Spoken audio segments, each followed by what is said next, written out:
price in the hope of being a part of that one day in September. Their quest took them around the country. But for varying reasons, many players fell by the wayside, and so too did some coaches. But still, the highs came, and what highs they were. And despite the setbacks, the dream was still there.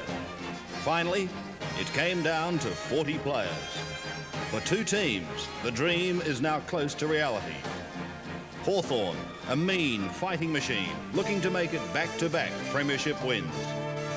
And Geelong, the glamour side of the season. The flashy Cats have taken all before them and are now set to challenge for their first flag since 1963. This is the 1989 VFL Grand Final.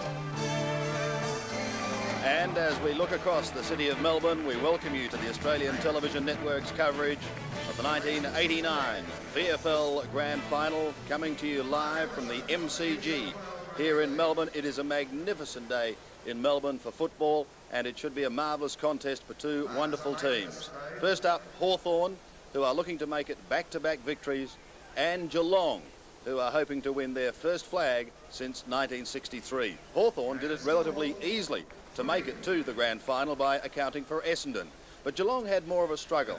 They were humiliated first up by Essendon, but then bounced back to beat Melbourne, and doing that extremely well, and then turned the tables on Essendon in a remarkable reversal of form. A tremendous crowd, a tremendous build-up, and the scene is set for truly one of the great sporting festivals in this country. I'm happy to say that joining me are two former greats of the game, in Ross Glendinning and Peter McKenna, and I'll bet, gentlemen, the hair on the back of the neck is standing on end. Well, it certainly is, Sandy. We've got the classic confrontation in this game, the solid, dependable Hawks versus the brilliant Cats, and I think that people are pretty much divided in Melbourne about the outcome, Ross. I think there's some affinity towards Geelong, Sandy, because of their great season, but of course Hawthorn being the experienced team that they are, 7 consecutive grand finals. I mean, what a record. Let's have a look firstly at the Hawthorn team. Well, this great Hawthorn side, they've been up there for so long. They've only made one change to their the side that played in the second semi-final. Greg Madigan, a youngster, comes into the side for Peter Swab, who unfortunately was put out by the tribunal. But look at that side. It's got champions on every line. The state full-back line, they've got Brereton centre forward, and a 100-goal kicker in Dunstall. A great side there for Hawthorn. And Ross, Geelong. Yes, Geelong won in enforced change there, unfortunately for Damien Drum, out through injury. Mark Yates, coming back after suspension last week, replaces his very good mate. And again, as with Hawthorn, what a side sparkled with talent, ability, and certainly form is the key for them today. Thank you, gentlemen. Well, grand finals to Hawthorn in recent times are certainly nothing new, but they are to Geelong. But both sides have heaps of tradition, as Peter Landy reports. Geelong was one of the original clubs when the VFL was formed in 1897. But, like its opponent this afternoon, Hawthorn took a long time to find its feet.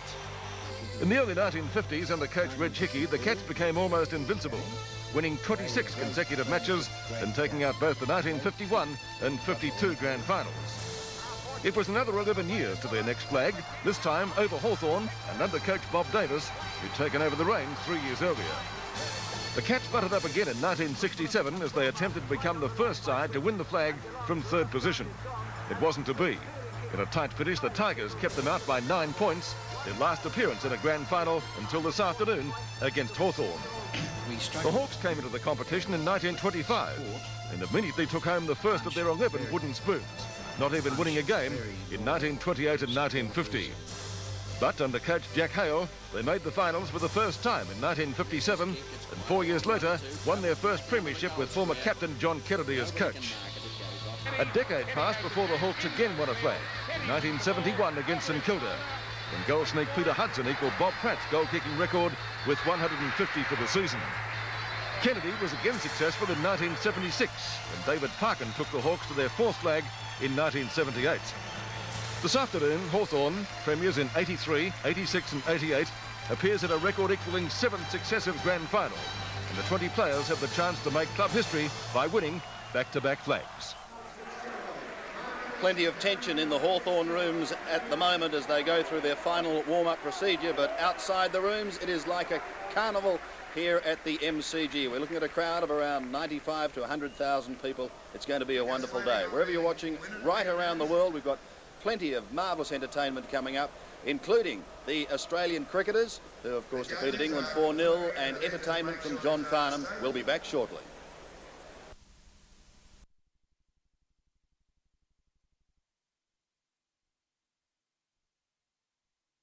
With Marsh, Boone, Dean Jones, a local Melbourne boy, Mark Taylor, who batted so well, Mike Valletta, Tim Zura, youngster Greg Campbell, and there he is, with Ian Healy, Steve Waugh, a sensational run machine on that particular tour, Merv Hughes, another local Melbourne hero, Terry Alderman, a prolific wicket taker, Carl Rackerman, Jeff Lawson, Trevor Hones, Tim May and Tom Moody, the latter duo who still have test careers ahead of them but didn't really get their opportunities whilst overseas. A marvellous thrill for all, a marvellous honour, particularly for Alan Border, who was recently bestowed the Order of Australia, and a great award too for the achievements, taking a relatively raw team away and bringing back the Ashes in no uncertain fashion with a wonderful 4-0 victory. And this big crowd is giving 3 cheers to Alan Border, Jeff Marsh and the boys.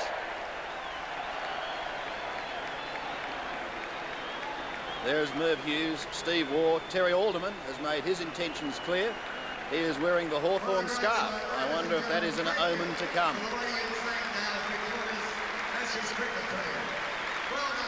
3 of the great characters of the game in Hughes, Waugh and Alderman. And this big crowd showing their tremendous appreciation for a job so well done.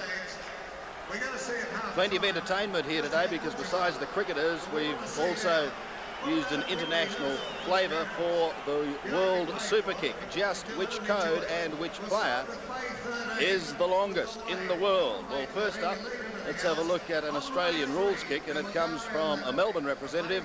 This is Darren Bennett. As you can see, a tremendous kick, and it earned him 12 points. A fine performance. But now Maurice Fitzgerald from Ireland, that also was a 12, and it earned him 28 points, and that winning total has secured him victory. So Maurice Fitzgerald is the victor, ahead of Darren Bennett. Well, we've had a look down on the ground. I wonder what it's like from up above. Here's Dixie Marshall. Sandy, if you thought it was busy down there, spare a thought for us up here. It's like apocalypse now. There are half a dozen choppers buzzing around, ducking balloons, streamers, and most importantly, each other. From this angle, the whole scene at the MCG looks absolutely spectacular. There are no more traffic jams. It's almost a lull before the storm. The whole of Melbourne is either sitting there at the cricket ground or at home, ready for the start of the VFL Grand Final. Like you at home, we're just going to sit back and soak it all in, but it is going to be hard, Sandy, to pick the numbers from up here. Dixie, you be careful up there if it's apocalypse now. Well, they've got the wave going here at the ground at the moment. 100,000 fans. I bet it sounds sensational down there on the ground. Michael Roberts. Unbelievable, and it's grand final day, an amazing day, and these two sides will fight it out in pretty good conditions. The current temperature on our holding gauge is around 20 degrees Celsius. The wind, a slight breeze swirling up to 5 kilometres an hour. No real goal advantage for either side. It is cloudy, humid as I said. The sun pops out in and out, and we may get some rain by the end of the day. The ground is firm, in excellent condition, and the relative humidity at the moment is 53%. Thank you, Michael. So conditions absolutely ideal, and I'm sure we're going to be in for a crackerjack game. I just wonder, as I refer again to Ross Glendinning and Peter McKenna, the feeling of the players at this moment down in the rooms. Ross?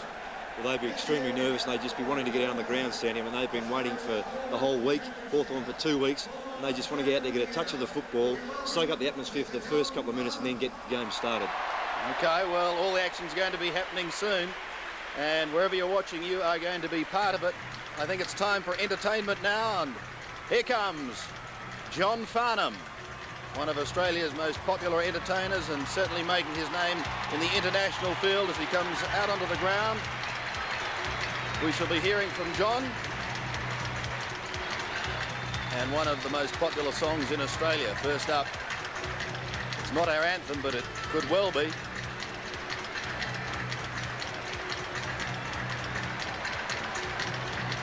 Farnham has had huge success in the recording industry, particularly in the past couple of years. And let's welcome him now with Waltzing Matilda. Oh, yeah!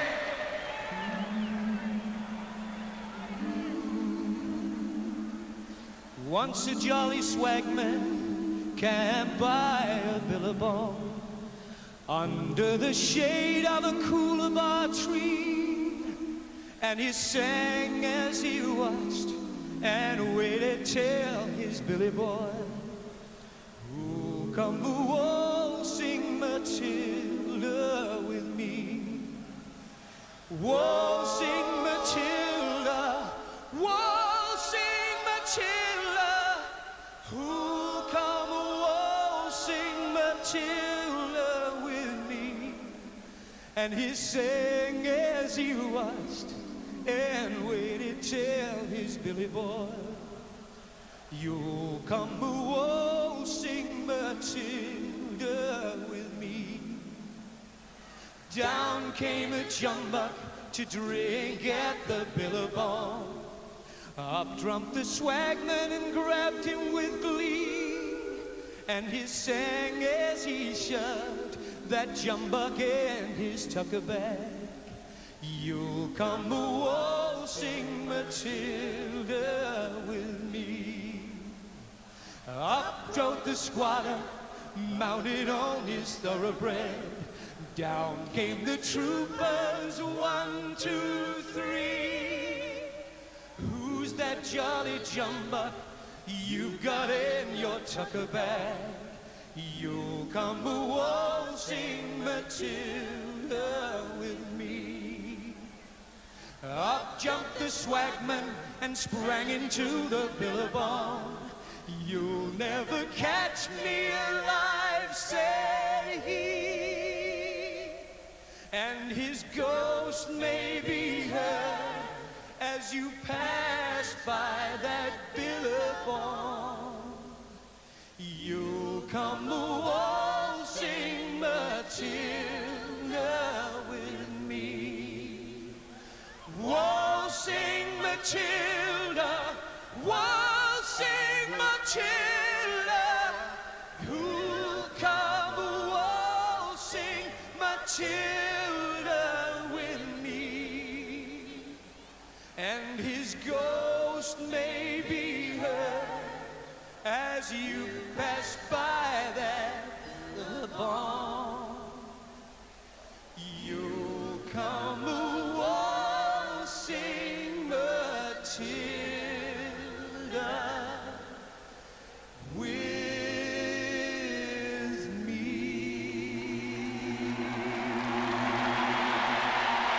Thank you very much. Have a great day, folks.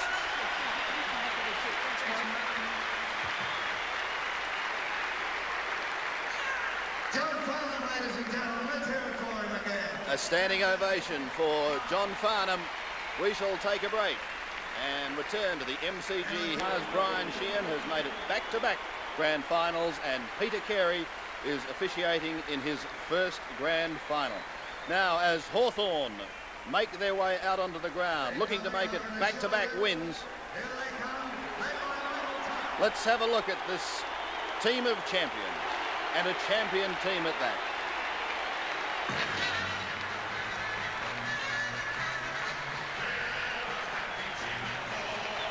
They'll all bunch up together and then crash through the banner.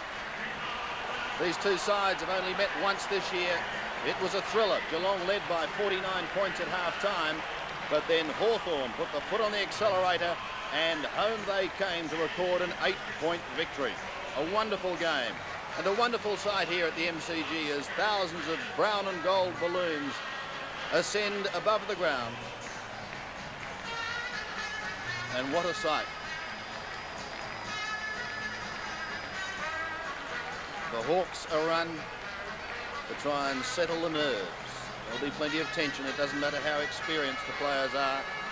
They possess the oldest player in the league in Michael Tuck, but I'm sure he'll be tense, he'll be nervous, and I think these two boys are nervous too, Ross Glendinning and Peter McKenna. Pete, I'd like your selection.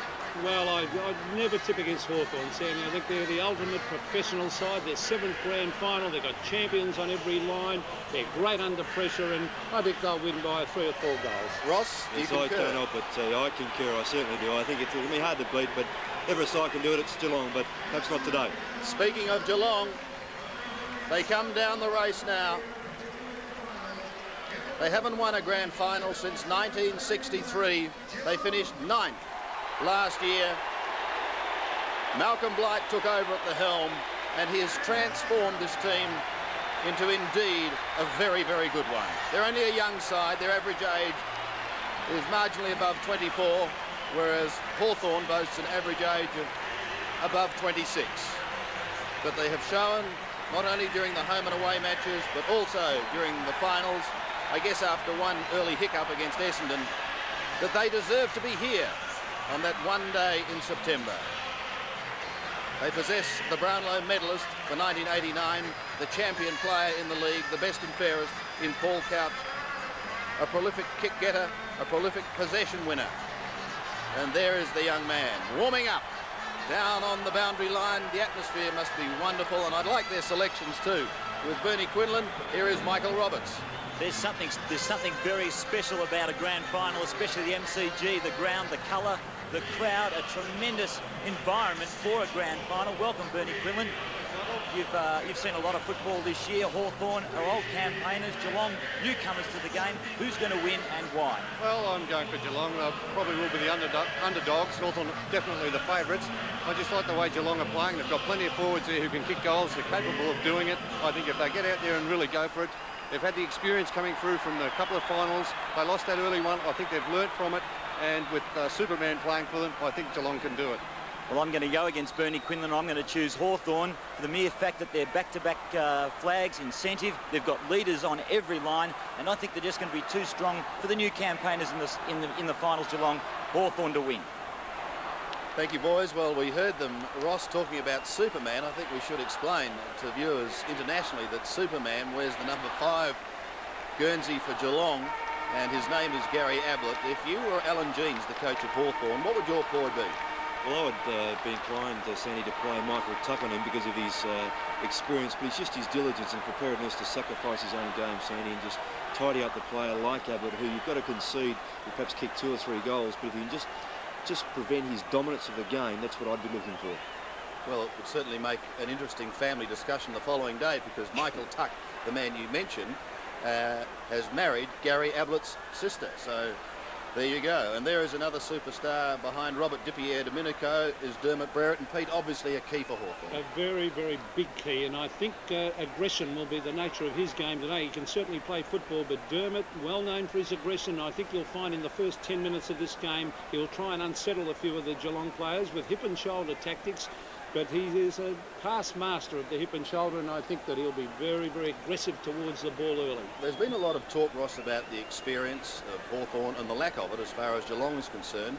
But in the preliminary final, they appear to have shrugged that off. Well, I think so, Sandy. Not only that, their youthful exuberance will certainly be a big key today there, and their ability to run quickly over the ground, I think, is also a key. Plus, Sandy, they are in very, very good form. Hawthorn did spring one surprise. We just saw the youngster Greg Madigan, a big task for him, and he's obviously they'll be looking for great assistance for Greg Deere. Well, I know as a schoolboy that Greg Madigan jumps 6'6" in high jump, and so he's got the spring. He can also play in defence, but certainly, Ross, he is there in case something happens to Greg Deere. With that 2-pronged Geelong attack of Burke and Flanagan, that's certainly the case, Peter. And there's another key player in Stoneham, number 26 for Geelong at centre-half forward. The players have lined up. We have with us now the choir from the Victorian School for the Deaf, the Victorian Children's Choir, and also John Farnham for the singing of the national anthem, Advance Australia Fair.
players leave the ground. John Farnham leaves the ground. It leaves 40 players, and we wish them well as we welcome our commentators for this all-important game, Don Scott, Ian Robertson and Dennis Cometti. Thank you, Sandy. So the moment has arrived in bright sunshine here at the MCG, the two sides on the ground. And what a sight it is. Ideal conditions for football, Don Scott. Yes, it is, and let's just hope that that sun stays under the clouds, Dennis, because it is a humid day, as we've already heard. The ground in perfect condition, but it does play tricks, doesn't it, when you've got to look into the sun, Ian? Yes, it can be a bit of a problem, Don, but you couldn't get more perfect conditions than at the MCG this afternoon. Here's the toss of the coin with Michael Roberts. Right, the toss. Alan Border has got the coin. Shaking hands, Damien Burke and Michael Tuck, the two skippers. And the Australian Test captain puts it in the air. It's landed on heads. Damien Burke, the Geelong captain, has won the toss. He is going to the main scoreboard end, which is left of screen. And Michael Tuck is going over to tell his troops the non-scoreboard end, which is right of screen. And Don, I'd say to a slight breeze. Yes, it is blowing maybe across the ground, if anything, Dennis, but I don't think the breeze will be a factor. The factor will be how these teams establish themselves in the first 10 minutes. What about his selection? Well, I'm going for Hawthorn, but it would not surprise me if Geelong get up, because I think they're the best side to take it up to Hawthorn in this final series. Ian? I'm a Geelong man, Dennis. I've been keen on them ever since Malcolm Blight was appointed coach. They've had some tremendous ability in their lineup, and I just thought that Malcolm Blight's charisma might have been just what was needed to harness that. And they've shown throughout the season that they've been a very, very good competitor, and I give them a real good chance of winning this afternoon. Last seconds now. Who will take Ablett? Well, we'll just wait and see. My bet was Ayres, but they've already made changes. The Geelong bench, Flanagan, who was named there, but Hamilton, the young fellow who played his first game last year. Hawthorn haven't changed their interchange bench. Jamie Morrissey with Greg Manigan. So now we'll just try and pick up all the positional changes. McGuinness is on Ablett at the moment, Don. Yes. Buckenara playing wide out on this centre wing. He was named on the half-forward flank. Linder going over to pick him up. Schultz will take Brereton. In the centre, we've got Burke, who will start. Couch is also there. Hughes.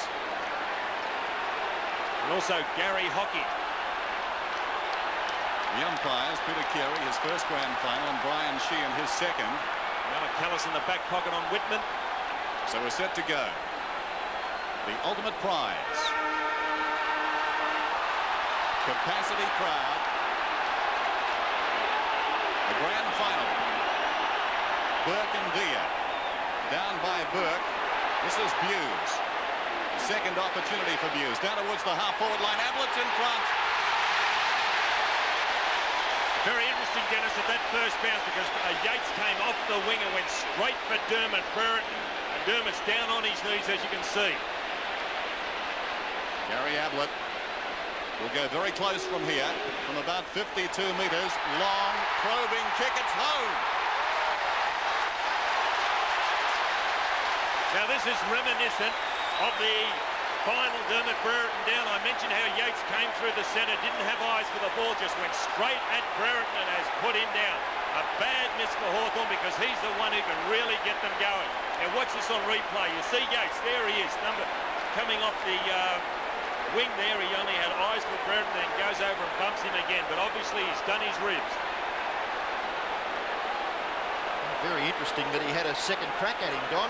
Well, they're all fired up, Geelong, and it's an ideal start. It's reminiscent of 1978, when Hawthorn were, on that occasion, Moncrief Gold, as Ablett did on that occasion.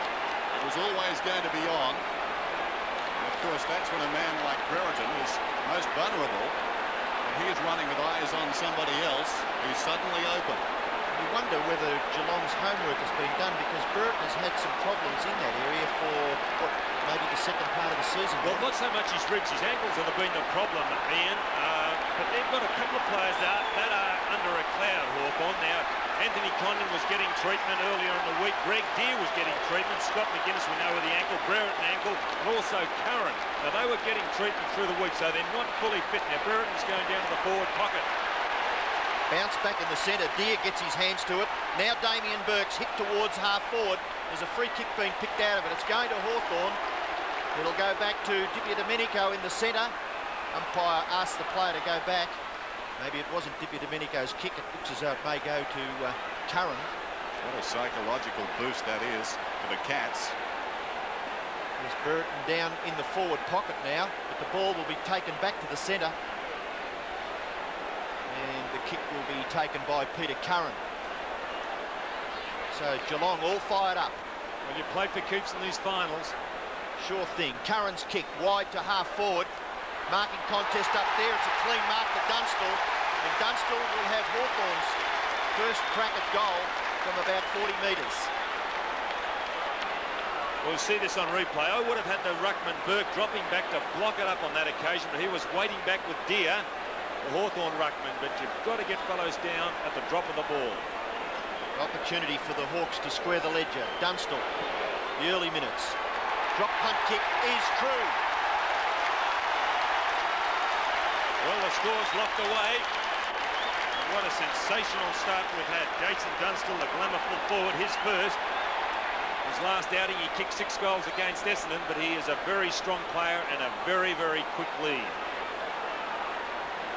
Dermot Brereton. Interesting. Schultz hasn't gone back. Hocking now. Standing with the Hawthorn champion. So we're back in the middle. Good bounce too. Burke wins it down. Right of the congestion. Domenico falls on top of it. Slaps it out. Burke scrambles it forward. Kennedy the opportunity. Sweeping hand pass over the top. Sends Pritchard away. Down towards full forward. Brereton a test here. He's taken the mark. What a courageous mark. And it's on centre wing. Well, that was a fitness test for Dermot Brereton. He went back and he took it. And this happening, as you can see. And this is going to be the order of the day. I thought it might have started earlier than now, but what a great mark you called it, Dennis. Dermot Brereton, as always, relishing being in the thick of things. Down in the first 15 seconds of the game, a chance to kick Hawthorn's second goal from 25 metres out. He's put it through. You reckon some great sporting news stories come out of this place? Well, you're right. But these days, this is what's making news. Foster's Light. The flavour that made Foster's famous in a great light beer. Low on alcohol. High on taste. Right, Swampy? Right. New Foster's Light. The best news for beer drinkers since Foster's. Burke gets the tap out in the centre. Tuck can't quite control the ball. Now he does so. The hand pass goes wide. Condon on the run into the pocket. The kick goes over the top of Brereton and Hocking. Into the pocket proper now. Dunstall can't control it. Darcy the first to recover, and Brereton's in the action. Down goes Darcy. A free kick to the Geelong player, and it was a crude effort there by Brereton. Players over the boundary line. Well, at least he's going to make them pay for it. He's injured. He's got to go off. I suppose he's going to take 1 or 2 scalps with him. And this is exactly what Geelong were looking for. Just a little altercation and it'll be on, as has already been on the centre wing. And Don, a couple of years ago, Geelong and Hawthorn figured in a rather nasty game where Lee Matthews was well, 2 of those players that figured in that, Bruns and Stephen Hocking, are out there today. The kick by Darcy towards centre wing. The high flyer from behind is Deere, and he takes a good mark. The short right foot chip into the centre, and the mark is taken by Kennedy. He's looking to play on, forced to kick with the left foot into the pocket. He's down as he kicks it, and the free kick downfield will be taken by Curran, well within scoring distance. Well, actually, that was a stupid kick on that occasion by Gary Hocking. It was a stupid kick. Geelong have got a man up. They're a little bit loose at this stage. And a little excited too, the Cats. This was the doubt. So Curran, difficult angle, well within scoring distance. Magnificent kick by Curran, Hawthorn's third. Well, you can't afford to do what Gary Hocking has done. He's given away more free kicks this year than anybody else in the VFL. And really, that was a stupid play. Now, Brereton in the hands of the doctor. That's Terry Gay on the left, former Hawthorn full-back and a great centre-half forward as well. He's a club doctor, so Brereton not too good. So we're back in the middle. Just over 20 and a half minutes remaining in this first quarter. Chance for Hocking. This is Anderson over the ball. Still he goes back to Hocking, gets the hand pass away. Bairstow from half forward. Long down towards full forward. Brownless is there. Off his hands. Collins dragged off it. Brownless an opportunity. Rides one bump. Claimed by McGuinness. Ablett put down. Ayres crashed into him. Platten gets the hand pass away. Ball out towards half back. And we'll have a ball up. And it's on again. Now that's what Ayres. Bump by Ayres. My word. Well, that's his stock in trade, and he fixed Ablett right up, took his eye off the ball and went for the man. Pritchard boots it towards centre wing. He got a free kick. Schultz over the top, fisting away. It's out of bounds and will be thrown in. There's the champ, runner-up in this year's Brownlow. John Platten, boundary throwing, centre wing. Ablett shaking off the cobwebs. Burke. Brilliantly, decisively behind the pack. It's taken by Boss. A long kick down towards full forward. Brownless. Almost the mark. Play on is the call. McGuinness, the hand pass out wide. Sets Collins free. He swings it to the other side. Kennedy's got the run of it. He storms towards centre wing. Uses it wide. Buckenara with Condon inside. He'll pull it back towards the pocket. Condon is still running down the ground. Dunstall's got it. Condon's on in the middle. Dunstall's turned around too slowly. And will hold play up in the pocket. Terrific mark by Dunstall in front of his face. Running at full speed, Dunstall will kick from 45 metres, hard up against the boundary line. Jason Dunstall, drop punt kick. Oh, hits the post. Well, it was nearly perfect. Dunstall has kicked one goal, Brereton has kicked one, and Curran one. And Gary Ablett has kicked the Cats' only goal. Mark Yates will have to tighten up. He's on the half-forward flank, but John Kennedy again initiated that attack into the forward line for Hawthorn. Darcy to the members' side. Tippy Domenico can't mark. Recovers quickly, gets his kick away. The ball runs free at centre half forward. Condon gathers. The hand pass. Whitman into Anderson. He goes for goal and pops it through.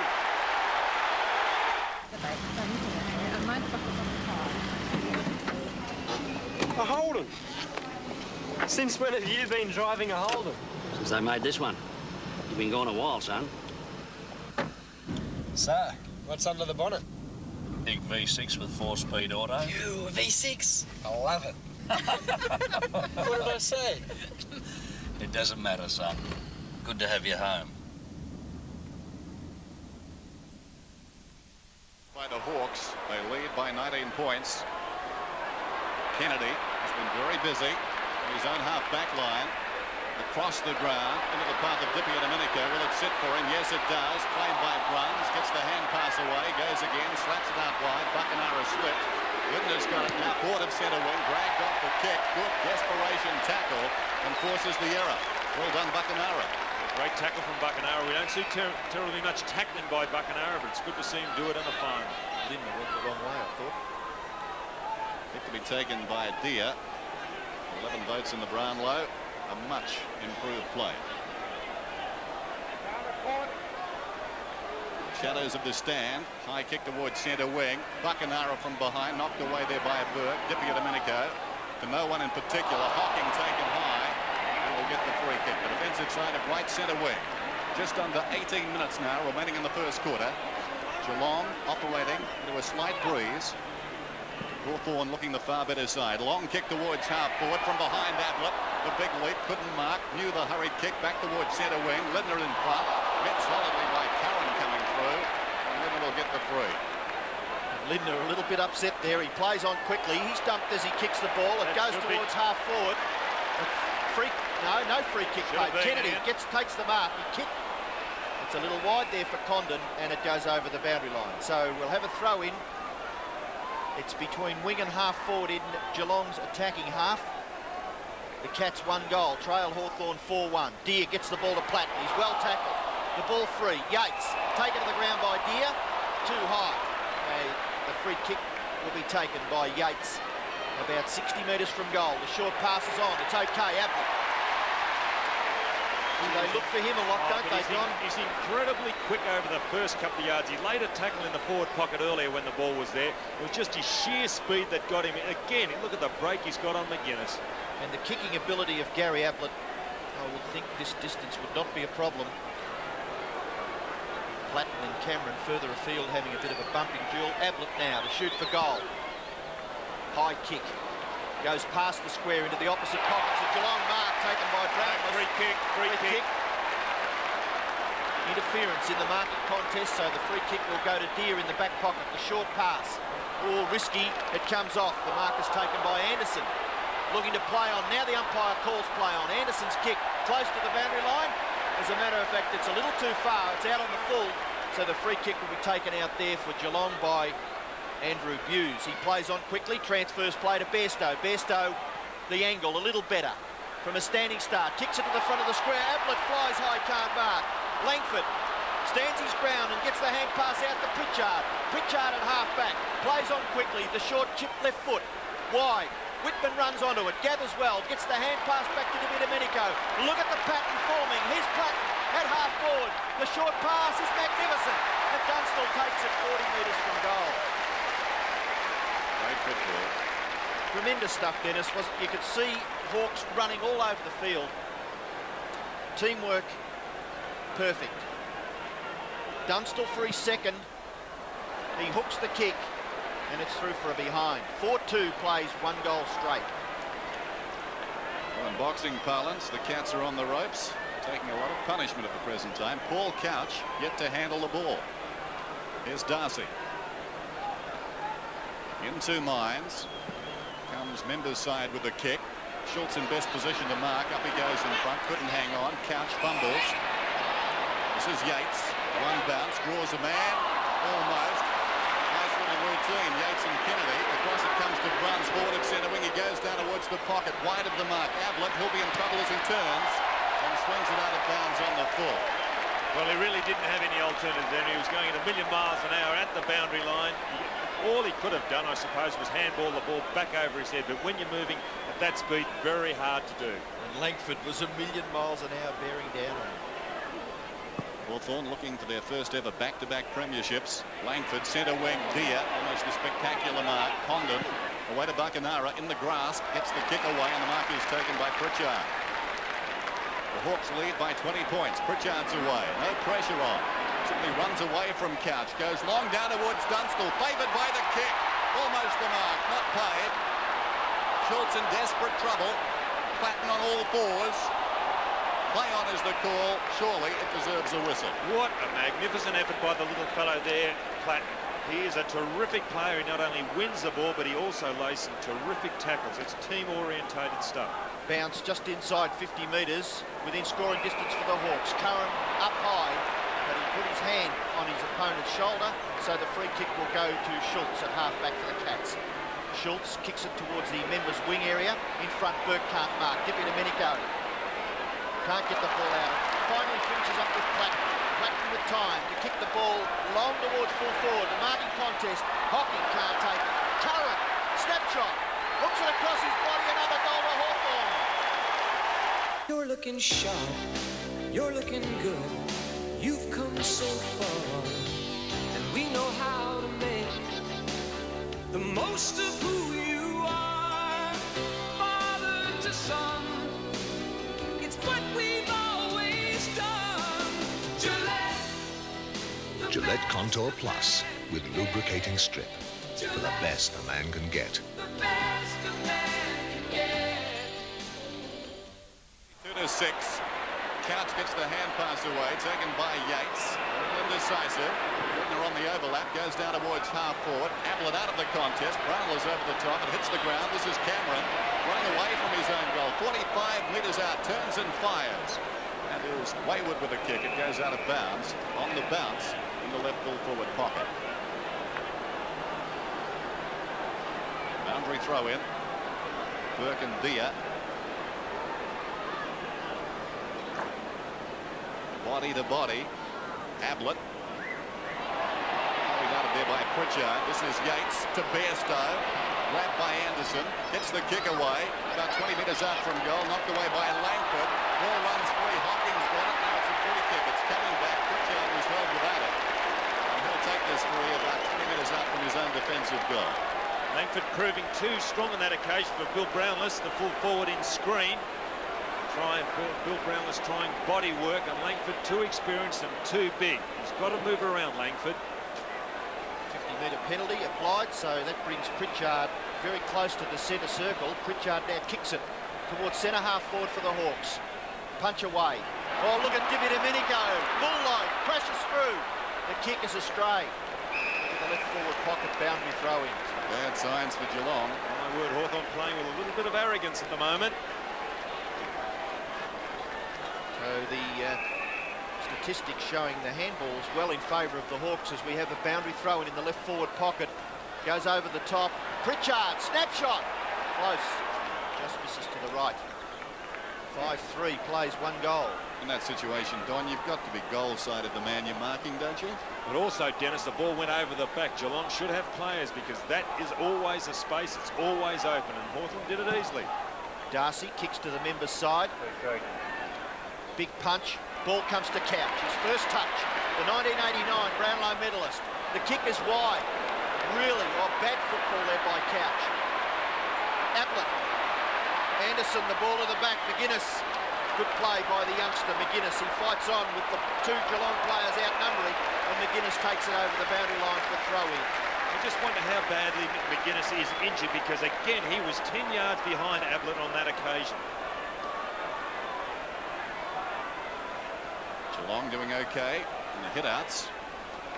Dia doing better around the ground. Pritchard robbed of the ball. Hawkins away, gets the hand pass away quickly to Yates, who boots it down towards full forward. Brownlow's in best position. Great mark over the top. It was always going to be his. Bill Brownlow. Was he off? Posed the question. He took that mark. I thought he might have took a step or taken a step over the mark. It's well off the ground. Brownless. 35 metres. Stabs at goal with its hole. Well, Geelong may just regain a little bit of composure with that goal. Still trial. It's only their second. But everything going Hawthorn's way at the moment. Now watch this, a good mark. He gets up, puts the knee into the back of Langford.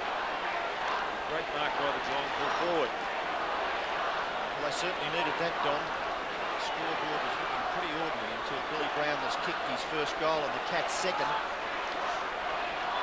Geelong getting behind on this occasion for this bounce, running through the square.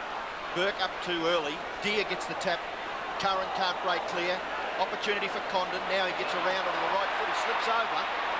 The kick now, there's a bit of a dust-up wide of where the play was, and the free kick is going to Dermot Brereton. Didn't quite see what happened there, but the umpire very, very close to the action, and Brereton takes the free kick just slightly forward of the centre wing. The short kick goes in, and Anderson takes the mark outside 50 metres. Anderson, who's kicked 1 goal, kicks it to the leading Dunstall. Has he recovered? He can't quite get the spring. The ball right in front of the goal square. Now Geelong get clear through Lingner. Lingner's kick wide. No one home for Geelong. Mew favoured by the bounce. He's well tackled. The ball runs free. Stoneham tries to give the ball over to Cameron. Cameron in there again. Helped out by Stoneham. The ball somehow gets out the back to Couch. Couch is kicked towards the 50-metre line. Here's Bairstow. Look at the tackle by Tuck. Irrepressible stuff by Tuck. The ball comes out towards Ayres. Ayres coolly kicks it 40 metres up towards the wing. No mark taken. A good punch away. Condon kicked off the ground by Burke. Wide towards centre wing. Buckenara leads in the race for the ball. Gathers well. Tackled by Melacallis. Unfairly, says the umpire. And the free kick will go to the Hawthorn champion, Gary Buckenara. Not much difference between that tackle and the one laid by Tuck on Bairstow. Buckenara hugging the boundary around the outer side. Brereton up, got hands to it, couldn't hang on. Falls to Anderson. Hurried kick down towards the pocket. Golden opportunity now. This is Curran. He can run all the way in and kick from 25 metres out. Stabs it. He's missed. He has. Well, they came down in a convoy then, the Hawks. Not a good result. Not a very deliberate kick there by Peter Curran. He really had no conviction. Barry Stoneham hasn't had a possession as yet. This is Schultz confronted by Brereton. And out of bounds it goes. Bad fumble by Schultz. Both these sides looking to make history this afternoon. There are the marks. Hawthorn doing better. Boundary throw in. Hawthorn looking for back-to-back premierships. They've not done that before. Brereton wins it down. Views has got it. And no side has come from as low as 9th to win a VFL premiership. Condon on the other side. Geelong are trying to do that. Across it comes. Up in front, Dippy Domenico couldn't hang on. Knocked away by Bruns. Couch has got it now. In trouble. The traffic is heavy. Couch hits the deck. Picked up by Dippy Domenico. Down towards full forward. Knocked away by Darcy. We've got a whistle. And it will be a free kick, I think, Hawthorn's way. Against Gary Hocking once again. Why wasn't the kick taken where the ball landed? He kicks the ball, then he's down. That must be a kick down to where the ball lands, surely. There was a couple of puzzling decisions already made by these umpires, Ian, and that's another one. Well, the umpire didn't deem it late. I think it would have been a certain goal, whereas here it's a little bit doubtful. Dippy Domenico from 55 metres out. Good looking kick. That's a goal. Years of driving can take a terrible toll on your car. Your windshield cracks, the paint chips, and there's always the inevitable ding or two. But thanks to the remarkable technology in new BP Visco 2000 motor oil, there is a part of your car you can protect, your engine. Use new BP Visco 2000 and your engine just may outlast your car. BP, on the move. Deer gets the tap out. Couch's hand pass goes wide. Dippy Domenico chips in, gets the handball back to Deer. Deer thumps it up towards full forward. Meeting it strongly and positively was Darcy, the Geelong fullback. Kicks it back into the centre. The Geelong mark there is taken by Burt. Great mark. They're being outmarked 13-4 so far in this first quarter. The kick wide. Opportunity for Bruns. Well tackled by Dippy Domenico.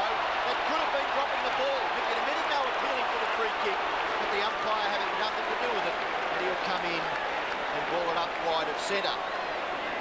Tackles fairly even. Desperate stuff by both sides. The ball comes down towards Dippy Domenico. He ducks his head. Ball held in. Umpire will call for a bounce. Just forward of right centre wing for the Cats, who trail 40-12. This is Scott, who's been quiet. Anderson, busy. Couch goes back and takes the mark. Ball Couch, best and fairest for the season. Woods half forward with the kick. Intended for Ablett. Up he comes. He crashes into Dippy Domenico. That hurt. Dippy Domenico's got the free kick. He earned it. Again, courage shown by Dippy Domenico. Chip pass. Condon wants to play on. That's ambitious. Played by Bruns. Hand passes. Gains about 25 metres. Hughes couldn't control it. Pritchard goes in. Hawthorn free kick off the ball. Button is down. Geelong very untidy at the present time. Well, if these tactics are to pay off, they'll need to be pretty close at three-quarter time.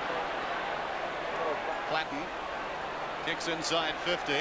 Darcy the leaper, fisting away. It comes down to Hocking. Very tentative Hocking. Dunstall, sweeping hand pass. Goal coming up. 1-2. Buckenara from 10 metres out. Well, Hawthorn are just so confident that when the ball is further up the ground, they really do back their teammate in to get the ball. They did on that occasion because they all ran away into the goal square, knowing that their teammate was going to get the ball. Now, that's arrogance. Maybe the fact that Hocking also fumbled on that occasion, a bad fumble. Look at the numbers Hawthorn have got forward. They've been kind. Fumble. Tremendous stuff by Hawthorn. 7-4 to 2 goals. No one really gets their hand of the ball. The ruckman. Opportunity now for the Cats to get clear of that centre bounce. And it's Couch. And Couch very lucky to get on his feet. Ayres came at him again. Takes the free kick and kicks it wide. Too far out there for Bruns. Anderson too tall, taps it to the advantage of himself, goes back and gathers well. Hand pass off to McGuinness. McGuinness screaming through half-back, kicks it in towards the centre. Another Hawthorn mark taken by Condon. Looking to play on, and the Cats arriving a little late. Condon, very creative player in the centre for Hawthorn. Kicks it out wide, but a leaping, high leaping mark taken by Lindner. And Bruce Lindner holds that up. He's called play on. Curran takes the ball, kicks the Hawks back into attack in the 10-metre square. Brereton, clean mark in the goal square. What a great kick too by Curran. Well, they don't stop, do they, Dennis? The whistle hadn't gone. Lindner goes to play on. Umpire calls play on, and away they go. Well, who would have thought that this game would pan out the way it is? I thought it'd be a much closer contest. Brereton from the edge of the square directly in front. No problems.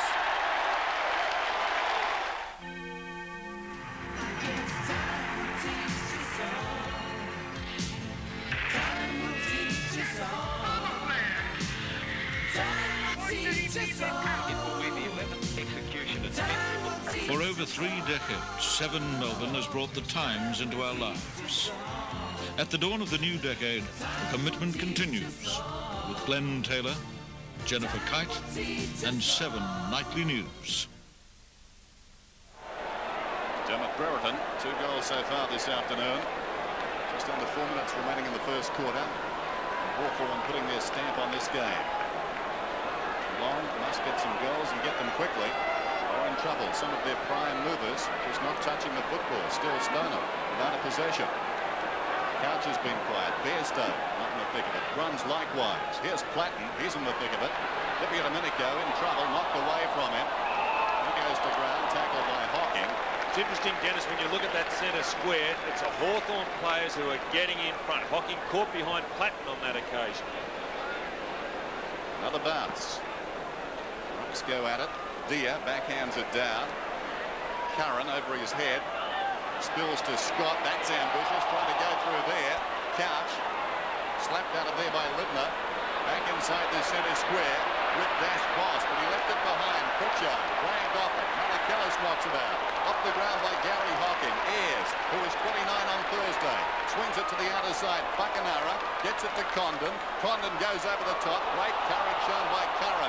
Down he goes. In goes Yates. Boss comes away with the ball. Drives it around the outer side. In front, Ayres. Almost a spectacular mark. In fact, it's paid. Strength by Gary Ayres. And experience, Don. This is what the all the scribes were talking about. The fact that Hawthorn have played.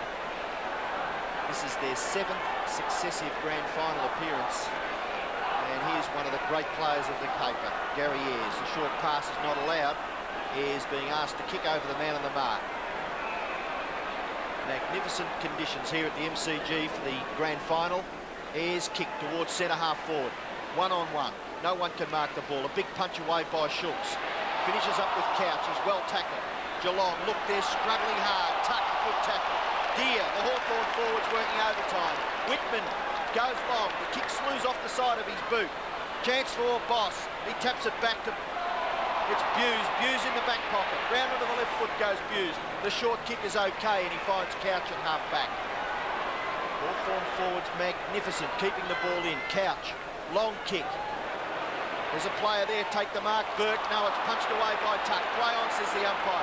Cameron, his tackle is ineffective. Condon runs away with the football. Kicks it towards half forward. Buckenara takes a diving mark, but it's over the boundary line, I would suggest, before he took the mark, so it's a free kick to the Cats to be taken at half back. What a magnificent effort there by Buckenara. The ball comes back towards the centre wing area. Stoneham up high, can't mark. The ball comes down towards Couch. Couch's left foot kick to the practice cricket pitch area. It's bouncing free. Goes through both players. Ablett now a chance, but he's held close to the line by McGuinness, and the ball goes over for a boundary throw in about 25 metres around from the Geelong goal. Only seconds remaining in the first quarter, and it's been all Hawthorn. The Hawks 8-4 lead Geelong 2 goals straight. The ruck contest, Deer doing pretty well. Hockey can't get away from Kennedy.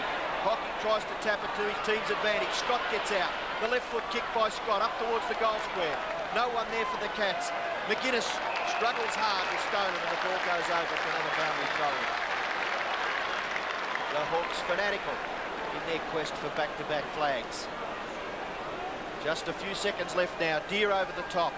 The punch by Burke. Stoneham gathers, but 2 tackles laid on by Hawthorn. 1 Pritchard, 1 Ayres. And down goes the Geelong player. Umpire calls for a bounce. So that's great stuff from Hawthorn's point of view. There's the siren. So the first quarter finishes with the scoreboard well to the advantage of Hawthorn. 8-4, 52. Geelong 2 goals straight, 12 points. Lead by 40 points.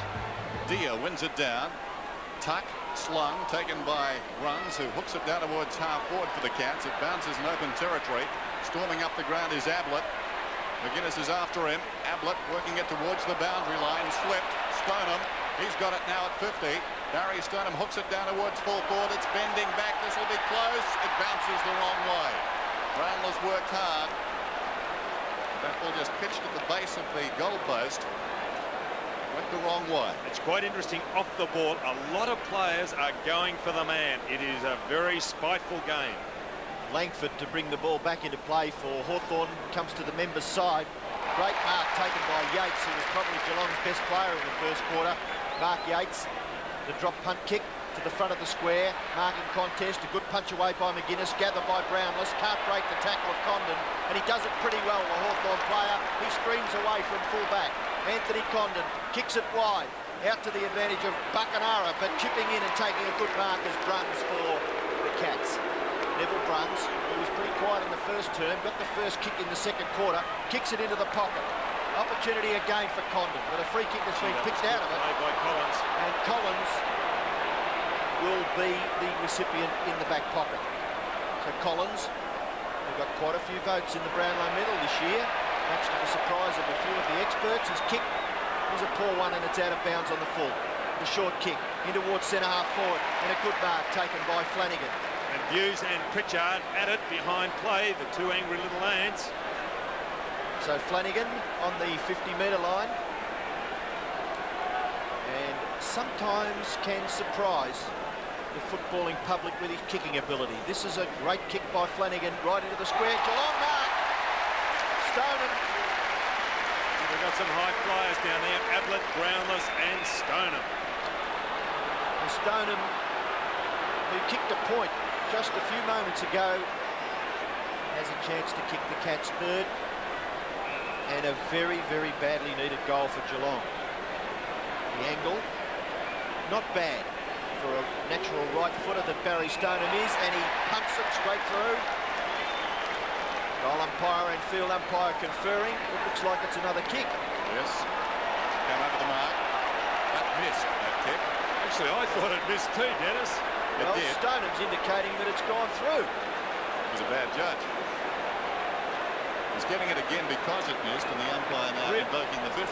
Really, he shouldn't miss from that angle where he was. That was a bad kick by Stoneham. He would argue the man came over the mark. Well, interesting one. And can he just walk up to the man on the mark and dribble the ball over the boundary line? I think I'd be taking that risk at this stage. Geelong trailing by 39 points. Don't say you do that. Now Stoneham, his second chance from only metres out. And this time he doesn't miss. Well, Geelong, a little bit of respectability on the scoreboard. Hawthorn are weakened by the fact that Platten has gone off the ground. In actual fact, Platten is now walking around the boundary line, and he'll be going in to the dressing room. Now, obviously, he's got a whack on the nose. He's holding that nose. And now Hawthorn have got Whitman. Sorry, Pritchard roving. And there's Platten, not too good at all. Let's go down to Michael Roberts. Michael? Yes, well, quarter time, Dermot Brereton assured everyone that he was fine, but Johnny Platten went there. He was tested for concussion and went down on one knee. They took him straight off, and as you can see, he's going straight up the race.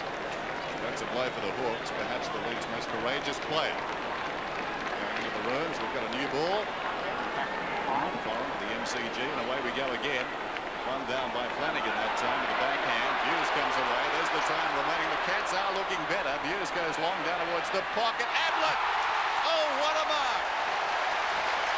Well, that's what we came to see, Dennis. This man is unbelievable. Incredible strength, I think, is the word, Ian. Incredible strength. Cleared by Hawthorn to Geelong in 1983. Will he come back to Hawthorn? Check side kick. Oh, nonchalant. I don't know, Jono. Have a look at this. The car's got a whole computer system that actually tells you what's wrong with it. And those backyard boys, I think it's just a question of changing a couple of these, I don't know. Unbelievable. Yeah, you better look at the distributor cap. Could be cracked. It's probably non-genuine too. Yeah, doing that. Commodore's all finished. Have a listen to this. Love it. Via bidding them down towards half forward. That's Hawthorn. Schultz has got it, well, almost. Still he battles after it. Picked up by Cameron. Scrambles a kick across the goal face, and Buckenara takes the mark. Yeah, there was some fumbling there by Geelong. They took their eyes off the ball. Can't handle the pressure. Schultz 1 and Cameron 2. Why would the defender go that way, Don? Pressure, Ian. Pressure. You turn onto your left side and kick it to the boundary line when the pressure's on. Well, you don't have time to think, do you? Buckenara from about 20 metres out directly in front. He won't miss. Through she goes. Well, that's things you just cannot do in finals, and it's not a good sign as far as Geelong is concerned. To see their centre-half back Schultz fumble in the way he did. He's got a big body. He's there for his strength and his doggedness, and he's got to put himself in. And also Cameron. There it is. He took his eye off the ball, went over the ball. Now watch this one by Cameron. Bad play, Geelong. And actually Schultz coming off for that mistake, obviously. Yates is picking up Curran. Again, Geelong get the tap out, but they can't take it away. Anderson gets a quick foot to the ball. Kennedy takes Hawthorn into their forward pocket region. Too high. It's too big, too strong for Stephen Hawking. Just too big. That's the second time he's done that.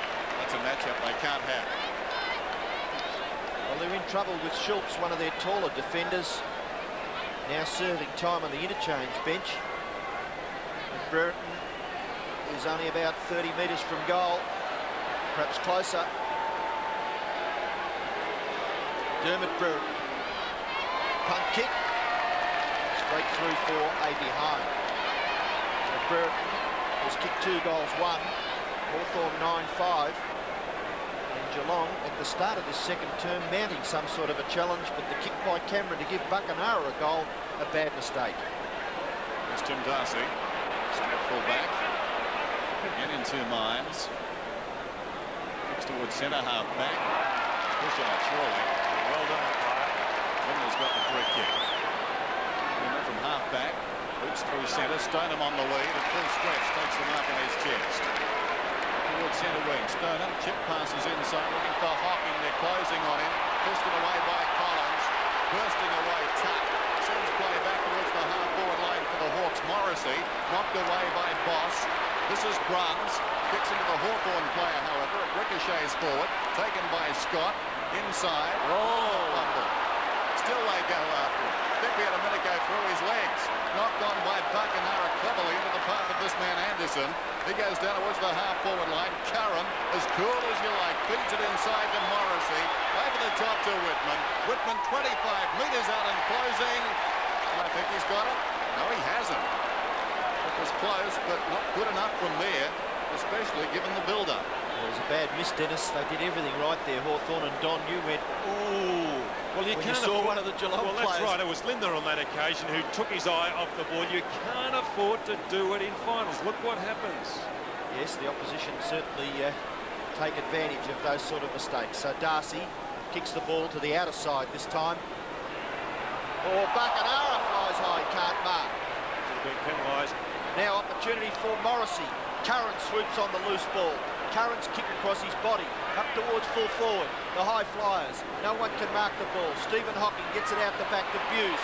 Great tackle by Dunstall. Terrific stuff by the Hawthorn forwards. Brereton will kick a goal. No mistake. Dermot Brereton kicks his third. The Hawks go marching on. It's a massacre at the MCG. You're looking sharp. You're looking good. You've come so far, and we know how to make the most of who you are. Where the race is run, you're the champion. Gillette Contour Plus with lubricating strip for the best a man can get. The best a man can get. Cameron towards half-forward for the Cats. Here's the only man there. Leads the Hawks towards their half-forward line. Hawkman bounce down there for Whitman. Couch leads back in the race. Gets around Morrissey. Not a good hand pass. Just gave it away. Well, almost. Buse got a second opportunity. Went off the ground. This is Tuck. Swings it out wide. into the path of Kennedy. It bounces back over his head. That was bad luck. Cameron slips over. Inside to Lindner, though. Lindner dragged off the kick. As a result, it spills down towards half-forward. Tuck, brilliantly done, not once but twice. Eventually lost it, though. Counts the hand pass out wide. Hamilton's got it. Left half-forward. Ablett's in front. Strong mark. Not easy to mark. That ball was coming quickly. They're hard marks to take, aren't they, Dennis? In front of your face like that. Probably the toughest. See this on replay. The ball out in front. They're hard to take. Ablett. They desperately need a goal. Ablett, look at that. Straight through the middle. He is a cool fellow, Ablett. I suppose that is the difference between champions and also-rans. You see his teammates in the ground, down the ground, and various other places on the ground, fumbling under pressure, but he is just so cool. That's his second shot for goal in this quarter, and he just did it so well. His first one was just confidence plus, and this too. He's just got so much confidence in his ability. Why not? He's a champion. Gary Ablett's kicked 3 goals out of the Geelong score of 5. And Hawthorn 10-6, still lead very comfortably. The ball at centre-half forward. Chipping in is Cameron. The kick up towards centre-half forward for Geelong. It goes through Gary Ayres. Tumbling away was Gary Ablett. Swooping on the ball. Now Hamilton kicks it across his body into the forward pocket. High over the top views of Collins, but he can't control it. And it goes out for a boundary throw into the right forward pocket for Geelong. It's a terrific effort by Hawthorn when you consider that Brereton's injured. Platten's also gone off. Very good team, the Hawks, very disciplined. Flanagan now doing the ruck work against Deere. Ablett over the top. Snapshot by Gary Ablett. This is close. Oh, it is mercurial stuff. I get the feeling momentum is starting to shift in this game. Listen, this is where you need television. You cannot explain what that man does. That's a... God, picture's worth 1,000. If you're down there in the Geelong jumper, that must lift you, mustn't it? Watch it here. Watch this. Watch this. Oh, it's but magic. It must lift the Geelong players. Oh, let's hope it does. We're back in the middle. Geelong making another run at the Hawks. Pritchard out of the middle. There's the difference. Whitmer's in front. Platten's off the ground. Brereton is hurt. And Geelong still not without a chance. Lindner inside the centre square with Ablett on fire down the ground. Almost gives the ball away. Tuck towards half forward. Malachillis has got the run of it. He storms away, Malachillis. Back towards half forward. Brownless is the target. Langford comes over the top. It falls behind them. This is Ayres. Ayres back towards centre wing. Lunging at it, Morrissey. Bosses over the top of it. Gets to his feet. He's outnumbered 4-1. Dragged off it by Anderson. Away comes Morrissey. Kicks inside 50. Brereton pushed in the back. No free kick. Darcy close to the boundary line. There was Dunstan. Dennis. Well, that's the speed that he does possess. We saw Ablett do a tackle earlier, and it's the speed of these two forwards, and Dunstan possesses the same speed over the first couple of yards. I was going to say, barring any help, he was in trouble there, Darcy, and so it proved Dunstan superb. Curran tries to shovel it out. Big pack, and we'll have a ball up. The ball about 45 metres from the Hawthorn goal. Geelong is Rob Hawke, our Prime Minister, interested spectator. Geelong certainly don't need a Hawthorn goal at this stage. The ball gets clear to Malachillis. The hand pass to Stephen Hockey. The Cats may have settled down a little bit. Hamilton pulled off the ball. Pritchard, strong was Malachillis. Umpire picks out a free kick. It's going Geelong's way. The advantage has been paid. Hamilton comes away with the ball. The left foot pass in towards the pocket. Brownless gathers well. Tries to crash his way through. Umpire calls play on, and Condon kicks Hawks. Up towards half forward. The ball a little bit too far there for Pritchard. And we'll have a boundary throw in between wing and half forward for Hawthorn. And Hawthorn have made a change. Langford has gone to full back on Ablett. Interesting, when Brownless got that last ball, all the Geelong players running past, going on ahead. No one stayed to support. This is Brereton doing well in a tight situation. Tried to knock it out. Whitman's in there too. He's at the base of all of that, and we'll have a ball up. McGuinness is picking up Brownless. Glorious sunny day here in Melbourne. Temperature about 20 degrees. Pretty even in the rucks, as you can see. Covering Geelong slightly. Tuck gets the cross to Anderson. Standing start. Down towards the pocket. Darcy coming up to meet the ball. Awkward bounce. Dunstall kicks it in. Hello, Wayne Harms. No, he didn't. He's come back and thrown in. Just as well for Geelong. Darcy was outnumbered 3-1. Actually, it's 4-2 on that occasion then, Dennis. Hawthorn, gee, they got so much faith in the fellows around the ball that they take off and move forward off the ball. And they did on that occasion, 4-2. Wide division them lead. There's the boundary throw in. Rucks go at it. Behind by Curran brilliantly to Pritchard, who pulls it back. It's bending too far. Through for a minor score. Just over 12 minutes remaining in this first half, and Hawthorn, who led by 40 points at quarter time, lead by 30 now. And here's Darcy to bring it in. A sell-out crowd, close to 100,000. Darcy goes to the outer side. Winder was up, fisted away there nicely by Pritchard. The hand pass comes out. That's better football. Hamilton's away. Hamilton goes long down towards the pocket. Ablett couldn't hang on. Hawthorn have got the numbers. Mew takes the hand pass from Langford. Mew's kick towards centre wing. Hawthorn mark. Dippy Domenico standing his ground. And a big surprise to him, I would guess the ball lands in his lap. Play on, says the umpire. And Dippy Domenico runs around onto his right foot. Kicks it towards centre half forward. No mark taken. Curran, good recovery by Yates. He's well tackled. Gets the hand pass wide to Flanagan. Flanagan's short pass is effective. The mark has been taken by Hamilton, who started on the interchange bench and has been a good player since coming on. Hughes takes the kick, and Hughes kicks the goal. Take the pressure down, grand final night.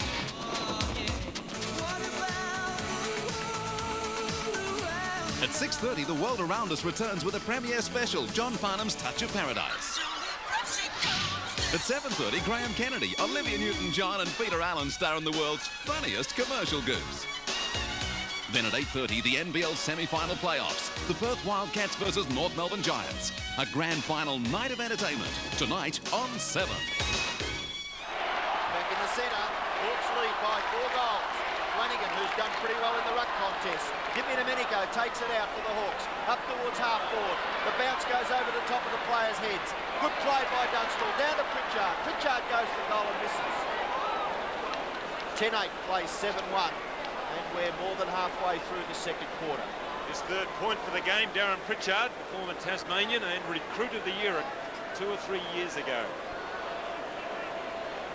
Well, if you go back to round 6, Geelong led at half-time in their only meeting this season by 49 points as Flanagan takes the mark on the outer side. The Hawks came back to win by 8. And they kept 51 goals between them that day. Now Flanagan is being spoken to, but he'll get to keep the ball, luckily. Lucky, yes. Dippy Domenico shouldn't be hanging on. Flanagan goes towards centre wing. Scott almost the one-hander, taken by Stoneham. Again, lack of numbers. He beats 2, gets it to Buse, he pulls it back across his body, and a strong mark is taken by Whitman. What's Buse thinking is you can't go that way and then bring it back into the square centre. Whitman, low kick towards half forward. The Hawks lead in all directions to the ball. Curran, causing a lot of headaches on the forward line for the Cats. Got the hand pass away. Oh, down went Pritchard. That would have hurt. Geelong have got the run of it. Limmer the hand pass out wide. The Cats are looking better towards half-time. Hamilton hoisted high down towards half forward. Brownless storming up, tests the ball, and it runs out of bounds. It's good for Dennis Smith, though. Just a little bit of favour by the bouncing ball there, and they could have been right up in that goal square again. Pritchard all right behind play 2. It's a nasty one he copped. Just under 10 minutes remaining. First half. Couch, who's been quiet. Ayers does well. Deft deflection across to Pacanara, who was taken high. It's a real free kick down the ground. Ayers demonstrating with Brownless behind play. Well, it's the first one of those free kicks that has been picked up. And really, there was nothing in it. The free kick to be taken by Morrissey on centre wing. Doesn't waste any time. The kick towards half forward. The free kick being picked out, and it's going to Geelong. A Hawthorn player, perhaps Darren Pritchard, it may have been, keeping Lindner out of the marking contest. Lindner takes the free kick.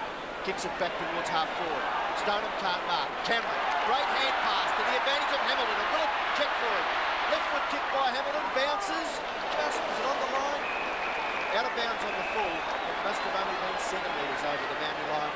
The free kick to be taken in the back pocket by Langford. The hard balls to run onto. You just hope that they sit up, and it didn't sit up for Hamilton on that occasion. The luck of the bouncing ball, eh, Don? You go with the Cats. Langford has the ball. First kick not allowed. Field umpire asking Chris Langford to do it all again, and he kicks it now outside the 50-metre line. Big punch by Flanagan. Gary Hocking runs onto the ball, runs over the ball. Chance now for the Cats. Hocking knocks it back. Bairstow crashes his way through. Kicks the Cats towards centre half forward. Marking contest, no one can grab the football. Whitman, tackled by Brownless. Onto the ball now is Hamilton. Opportunity for Ablett. Gets the hand pass back to Buse. What can Andrew Buse do with this one? He goes for goal. The long drop punt kick into the square. No mark. Kick off the ground. It's through from behind. The player Brownless. Gee, that would have been a miraculous goal. Involuntary action, I think. It struck him on the boot. Good effort by Couch, and he was outnumbered 1-2. But also Buse again, he was in trouble as soon as he got the ball. He's trying to dodge. Packs just do the instinctive thing, which is put it on your boot. Here's Kennedy putting towards the outer side. Deere outnumbered. Hamilton over the top. Ledner, who's been busy in this term, tracking the ball towards the boundary line, shrugs a tackle, pulls it back towards the kick-off line. Stonham's in front, behind McGuinness. Strong mark. 4-2 again, Hawthorn's favour. McGuinness in doubt earlier in the week. Deep in his own defensive area, across the ground. Intended for Collins out there. Collins, unchecked, takes the mark right against the boundary line. Casual attempt to kick it downfield. Buckenara off the ground cleverly. Into the path of the running Tuck, who runs up towards centre wing, well shepherded. Releases the ball towards half forward. Over Brereton's head, it's knocked away by Yates, but Brereton's going to get a free kick. Up near the boundary at left half forward. Pumped out of the marking contest. Curran in the forward pocket on the smaller Hockey. He's spelled trouble so far for the Geelong defence. Dunstall had his hands to it, couldn't hold on. Ball spills out of bounds and will be thrown in. The league's leading goal scorer this season, coming into this afternoon, 134. So far, one. Yates over the top of Brereton. The ball comes out towards Couch. He can't break away. 4 Hawthorn players doing the tackling. Now it gets clear to the Brownlow medalist. His hand pass is astray. Swooping on the ball, Buckenara. Great tackle by Lindner. Pritchard in there for Hawthorn, and the umpire will call for bounce. So that was a great tackle, wasn't it? And Lindner appealing for the free kick. Why aren't I rewarded for a great effort? Umpire retrieving the football. And a bounce will take place about 55 to 60 metres away from the Hawthorn goal. The bounce favours Brereton. Gets it down to Pritchard. He's well tackled by Buse. Yates has pulled off the ball. So has Brereton. A real struggle at half forward for Hawthorn, and the umpire calls again for a bounce. I'd like to know the seriousness of Brereton's injury, because he didn't look too good initially, but boys, and he's putting in now. So with 6 minutes left in the second quarter, we have a match on our hands. Geelong have fought back. They trail by 4 goals. Chance for Buckenara ducking and weaving. Curran.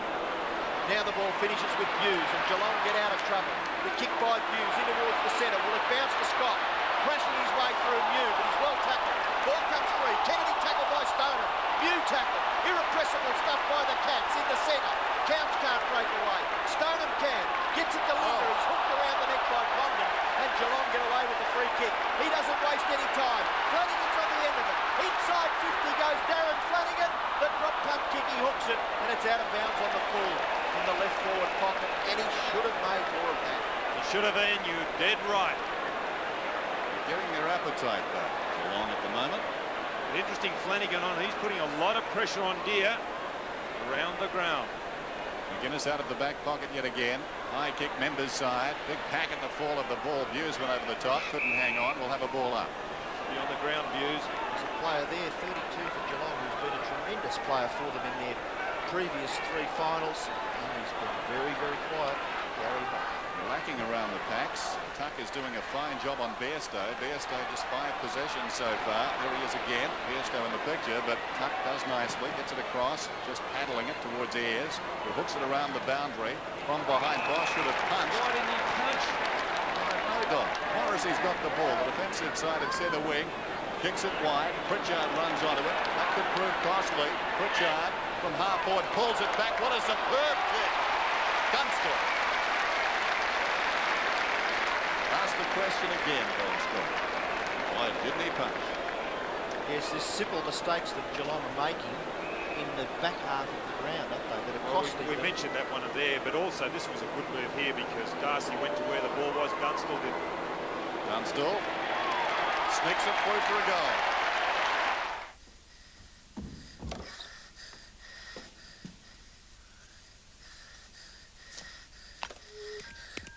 Emergency, which service, please? My grandma's fallen down bed and Mummy isn't here. 1 moment, sweetheart. So could you tell me where you live? At home. The 000 Ambulance, Fire and Police Emergency Service is part of Telecom's ongoing commitment to all Australians. Your Gran's going to be okay. She's very proud of you. So it's time on in the second quarter and the Hawks go forward again through Condon. Nearly the mark there to catch Malakalis. Morrison swoops on the ball. A hand pass over the top. Whitman. Can he break the tackle? A left foot snap by Whitman. Another goal to Hawthorn. Well, we asked the question, or begged the question earlier, why didn't Boz punch the ball from behind? Well, you're going to ask the question again. Why did Malakalis try and mark from behind? If you're playing disciplined football, and Geelong have done it this year, he should have punched a little earlier than that, got the ball forward, but went Hawthorn's way again. You wouldn't have played that mark? Very skilled kick there by Whitman. Whitman kicks his first goal. Hawthorn kicked their 12th, and all of a sudden there's a 6-goal gap. 3.5 minutes left in the second quarter. Flanagan and Deere. Gary is by himself. The back half of Hawthorn's. Flanagan gets the tap out towards the centre wing. Kennedy. And there's that man Don Scott mentioned, Gary Ayres, at centre half back. He kicks it wide. Tuck. Hawthorn mounting something again just before half time. Tuck waits till Bairstow does the tackling, gets his kick away towards half forward, and a great mark taken by Morris, who's not paid. He flips the ball out wide. Attempted kick off the ground by Pritchard is a stray. It's Dunstall rather, and the kick over the boundary line on the full, so the free kick will be taken for Geelong by Darcy. Things looked all right there for a while for Geelong, but they've let 2 crucial goals slip through. They could have gone in at half-time, only 24 points down. It's Yates. Kicks it from the back pocket out towards the wing. Flanagan takes a good mark over Deere. Flanagan, who's lifted Geelong's ruck since coming on. The kick. New at centre half back. Kennedy. Kick goes off the side of his boot. Bounces free. Oh, Pereira. I wasn't going for that ball. I was going to pick up Mark Bairstow and knock him over the fence. Boundary throw in just slightly forward of centre wing in Hawthorn's attacking half. I think Bairstow's got good vision like Don Scott. Saw him from a long way off. There's the time remaining till half-time. Flanagan wins it down. Boss in trouble there. Locking on all fours. Couch. Very solidly. Ayres was the man who applied the tackle. Downward Anderson off the ball. Pritchard meantime hits them forward. A word to Cameron, who's been reported for putting Anderson down. 2 umpires, actually. Happened off the ball, about 5 metres away from the action. Well, a lot of that has been going on today, Dennis. The umpire's pinged 1 or 2, but he hasn't pinged enough of them. Finally, someone's reported. A little sniping. It was Anderson.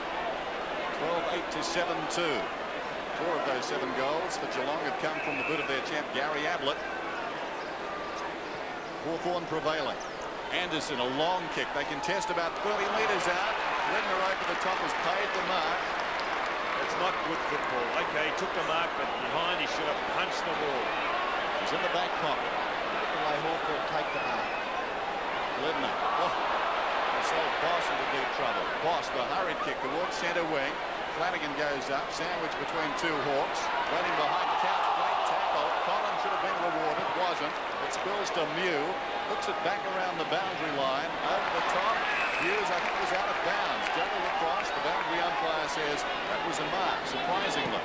Hughes in the shadows of the stand, through centre. Ledner taking marks all around the ground. He's had a good turn. Lindner is on centre wing member side. Plays on now. Kicks it towards centre half forward. The Hawthorn players in front of Gary Ablett, 2-on-1. McGuinness and Brownless. Umpire will come in and ball it up. Just inside 50 metres. And Geelong, within scoring distance, badly need a goal just before half-time. There's a minute left in this first half of the 1989 Grand Final. Tuck on all fours. Gary Hockey can't get through. Couch gathers well. Good tackle, Condon. Pritchard with skill. Gets out. Goes after it. Takes one bounce with pace. Kicks Hawthorn up towards full forward. Dunstall. A million miles away you can see Dunstall going to take that mark. Tremendous at keeping his footing and very strong. And what a good kick by Pritchard.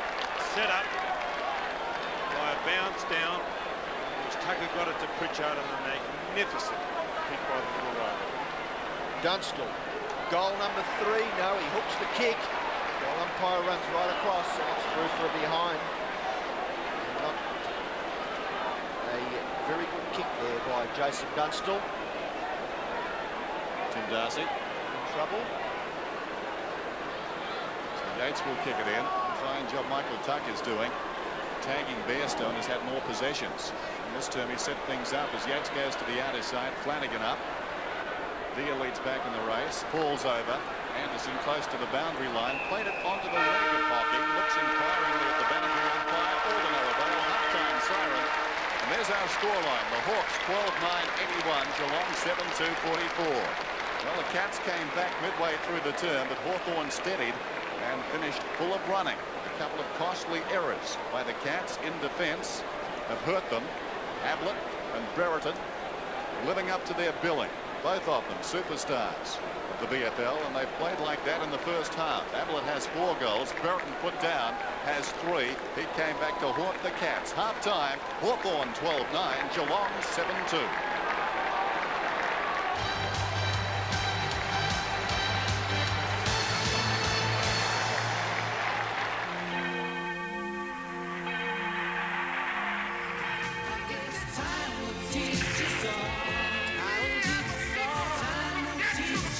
About to find out. Dippy Domenico, tackled by Hockey, manages the kick. Run about 10 metres. Off the ground, eventually forward by Condon towards half forward. Ball free. Lidner played pretty well this afternoon. Comes away from half back and boots towards half forward. This is Ayres quickly onto the boot, back towards midfield. Geelong have got the numbers. Hocking in deep trouble. Great tackle by Tuck. Ball was jarred free off the ground by Ayres. It comes out towards the wing. At close quarters, Morrissey got it across towards Ayres. Well done by Boss. He beat 2 of them. Kicks it about 25 metres. Tuck over the top, fisting. Malakellis was pushed in the back, and he'll get the free kick on centre wing. And Pritchard not too good in the centre of the ground after that first bounce down. Got collected. Malakellis kicks the ball towards half forward. Nearly a Geelong mark to Couch. Kick off the ground attempted by Deer. Picked up by Tuck and kicks Hawthorn towards centre half forward. Hawthorn have the numbers when the ball hits the ground. It's Whitman's magnificent handball to Buckenara and to Morrissey. Morrissey to an open goal. A bad kick by the Hawthorn half forward ruck rover, and he misses to the right. No sign of Platten on the bench either, Ian. And also Ayres a loose man in defence, although he's now being picked up by David Cameron. Johnny Platten, who suffered a very heavy knock in the first quarter. Still off the ground, as Dennis said. Tim Darcy kicks it in towards half-back. Great mark to Yates. He plays on quickly. Hand pass to Boss. The Cats up towards half-forward. Mew at the back. Better judgment than Stoneham. And Chris Mew takes the mark for Hawthorn. He plays on quickly and kicks it wide to Langford on centre wing. Langford looking to play on, slipping and sliding. Now regains his composure and kicks Hawthorn up towards their half-forward line. The ball over the back. Yates is the first to recover. He shrugs the tackle pretty well, Mark Yates, and runs away from half-back. Kicks it in towards the centre of the ground. Stoneham takes the mark. Geelong have started a little better in this second half. They trail badly, and they need to kick a lot of goals in this third quarter. The ball comes out the back. Ayres, nearly tackled by Scott. Scott's been a quiet player. Ayres' kick is wide over the boundary line on the full. The free kick to Geelong in that forward pocket. Well, he did it well initially, Ayres, but then straight over the boundary line for an experienced player, an unforgivable mistake. Cameron has the ball. Very tight. but a real chance to give the Cats some impetus at the start of the third term. Usually a goal scorer of some note is David Cameron. So let's see what he can do with this one. Stabs at it and misses badly. Kicks are behind. 7-3 to 12-10, the early going in the second half. And the MCG, Gary Ayres to bring the ball in. Hawthorn playing the huddle, they've broken. Good kick. Guinness. Was it Condon? It was Condon. This is Langford on centre wing. Wastes the ball. Ross takes the mark. Ross, forward of right half back. No one standing the mark. Plays on and kicks towards halfway. We've got a 50 now. Technical, Don, that 50 metres. I couldn't see what it was for, Ian. Dipper ran across the mark, I thought. Well, if he ran across the mark, that's definitely 50. No one was standing the mark. This is Boss. Goes in short. And the mark is that's taken 50? by Flanagan. That's got to be 50 metres, surely. Not forthcoming. Well, what a great mark by Flanagan. If you've ever been in that position, you're waiting for the ball to come to you. It seems to take an eternity because the defenders are bearing down, and it was Langford on that occasion bearing down on Flanagan. They need this one. Flanagan from 40 metres out.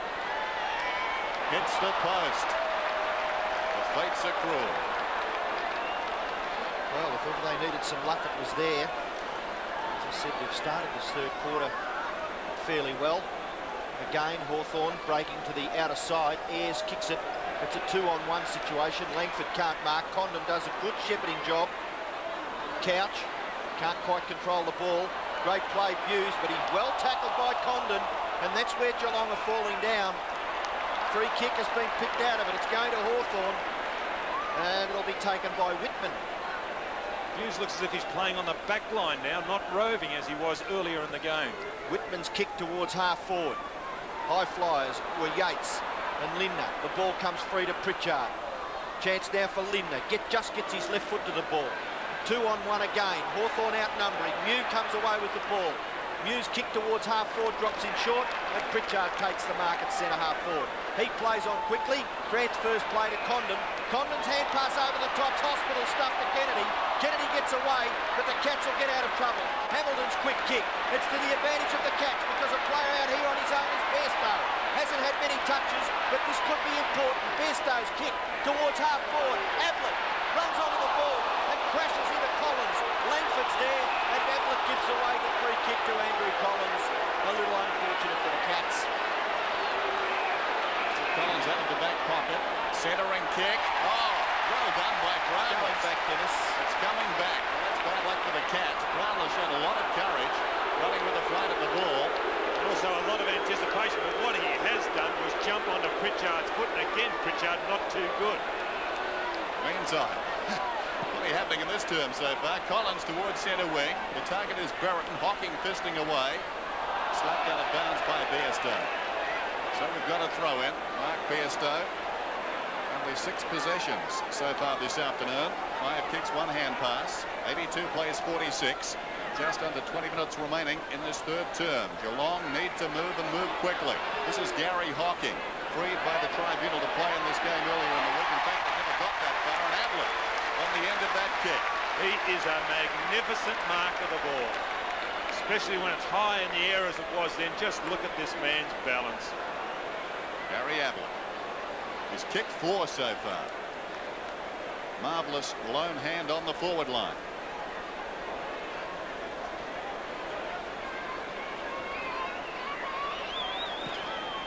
Kicks, and the margin is back to 30 points.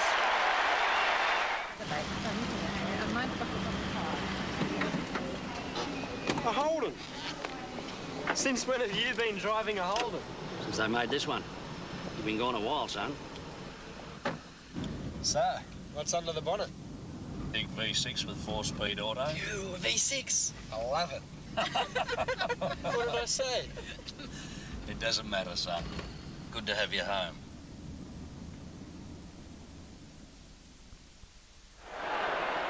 So the Hawks lead by 30 points.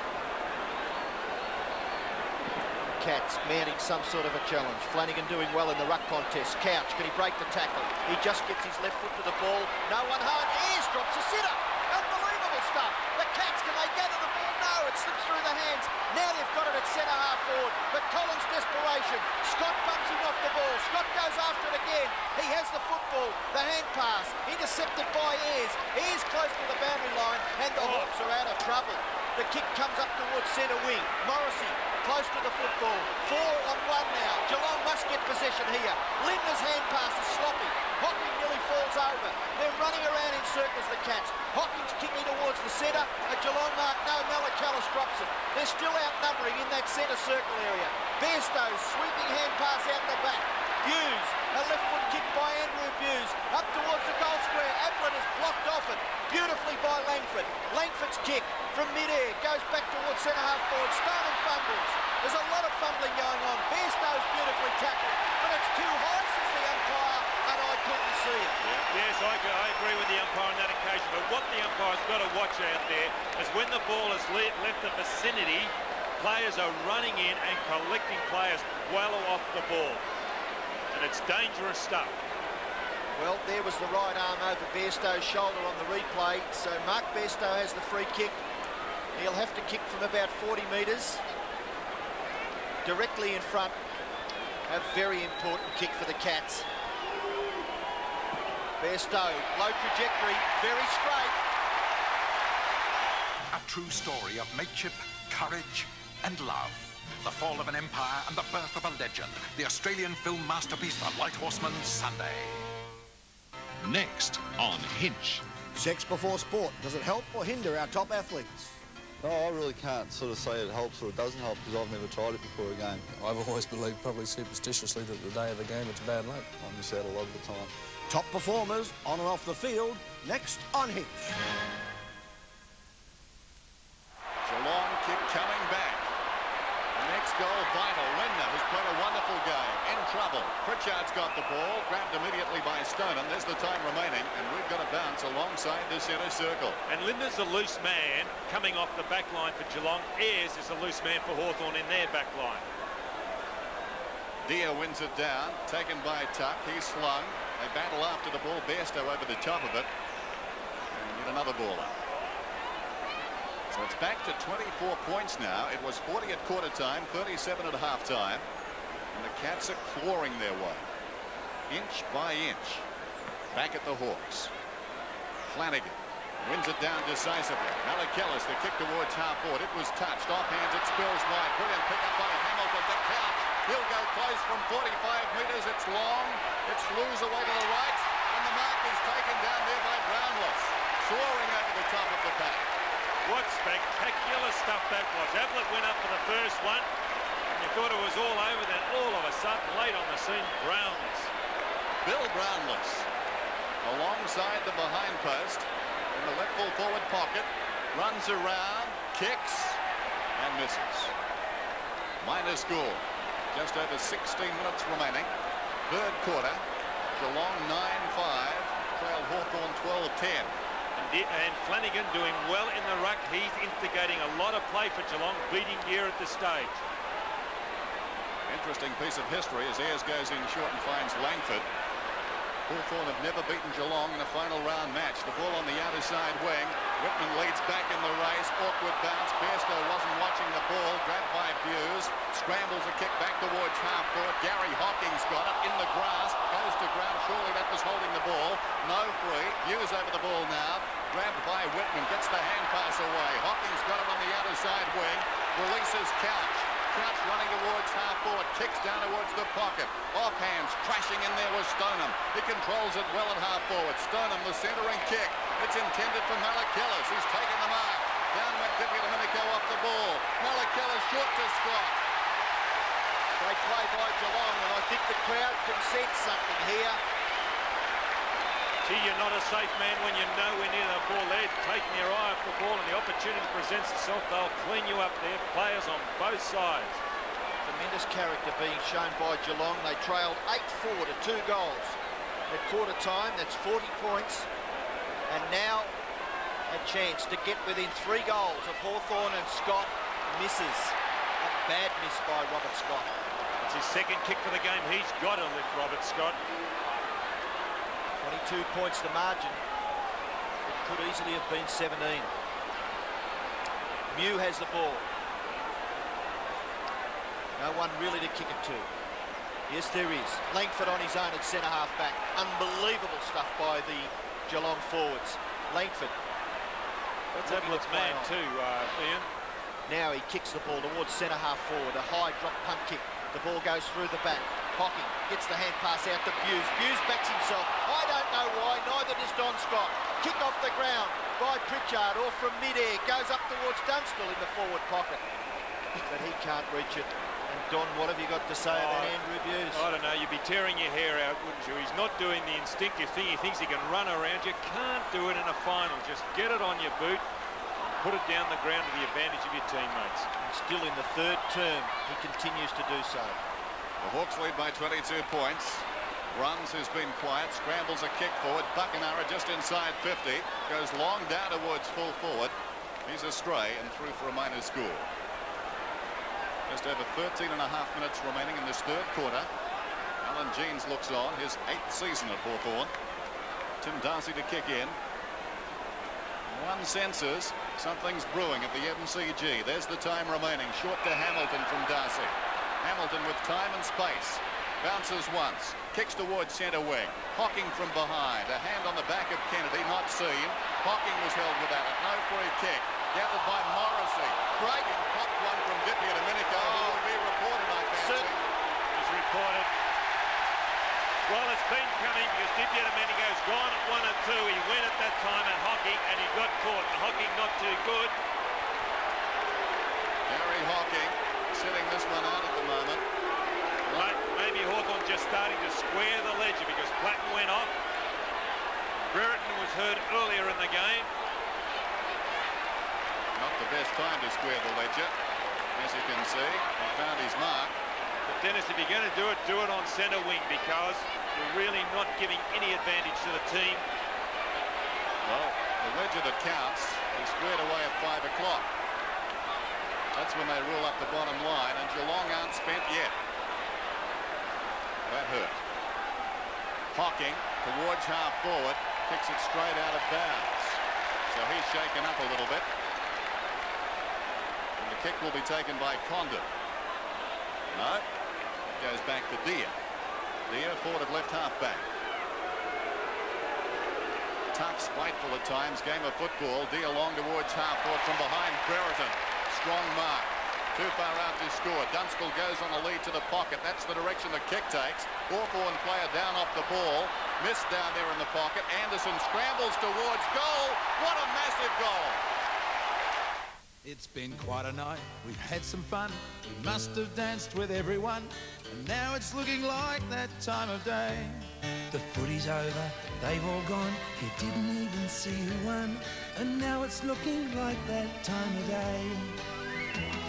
It's looking like that time of day, that 4 and 20 time of day. It's looking like that 4 and 20 time of day. Okay! It's looking like that 4 and 20 time of day. 29 points, the Hawks lead. Bairstow, a crude tackle. Advantage rule paid. The play goes on. It finishes with Condon. Condon, short pass into the pocket.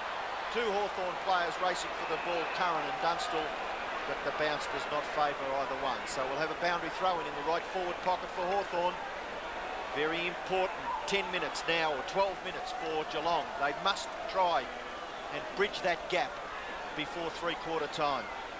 Up over the top, Morrissey. Brereton kicks across his body. Now a chance for Curran.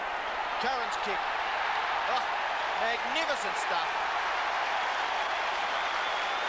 Well, it all seems to be going Hawthorn's way. The ball bounced off a couple of hands before it finished up in Curran's.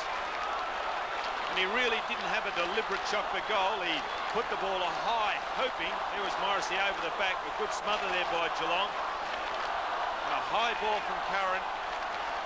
Things going Hawthorn's way. Great kick by Curran. That's his third goal. And the Hawks go marching on. Back in the middle then, Buckenara an opportunity, gets the hand pass away. Pritchard, you get the feeling they've ridden out another storm. Pritchard, his second bounce, just outside 50, goes long towards full forward. He's off target this time, and through it goes for a minor score. Well, just before half-time, Geelong were creeping back in at about the 20-minute mark. Hawthorn suddenly a barrage of goals. And again, Geelong just gaining momentum. And suddenly have been stopped in their tracks by Hawthorn. A couple of wonderful goals. Anderson and Curran. Darcy goes to the outer side ever so slightly. Through the hands of Anderson. Lindner's away. Out wide to Bairstow. Bairstow through the centre square. Pinpoint accuracy. Hits Brownless on the chest. Brownless will kick from about 55 metres out. And distance, I'd say, might be a problem. He can kick it a long way. And this one's no exception. That's a magnificent goal.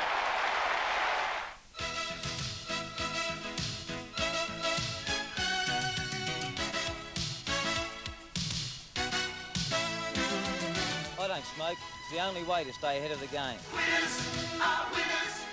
Quitters are ahead. Because when you quit, you're ready and fit to let your body do its best. Let your body do its best.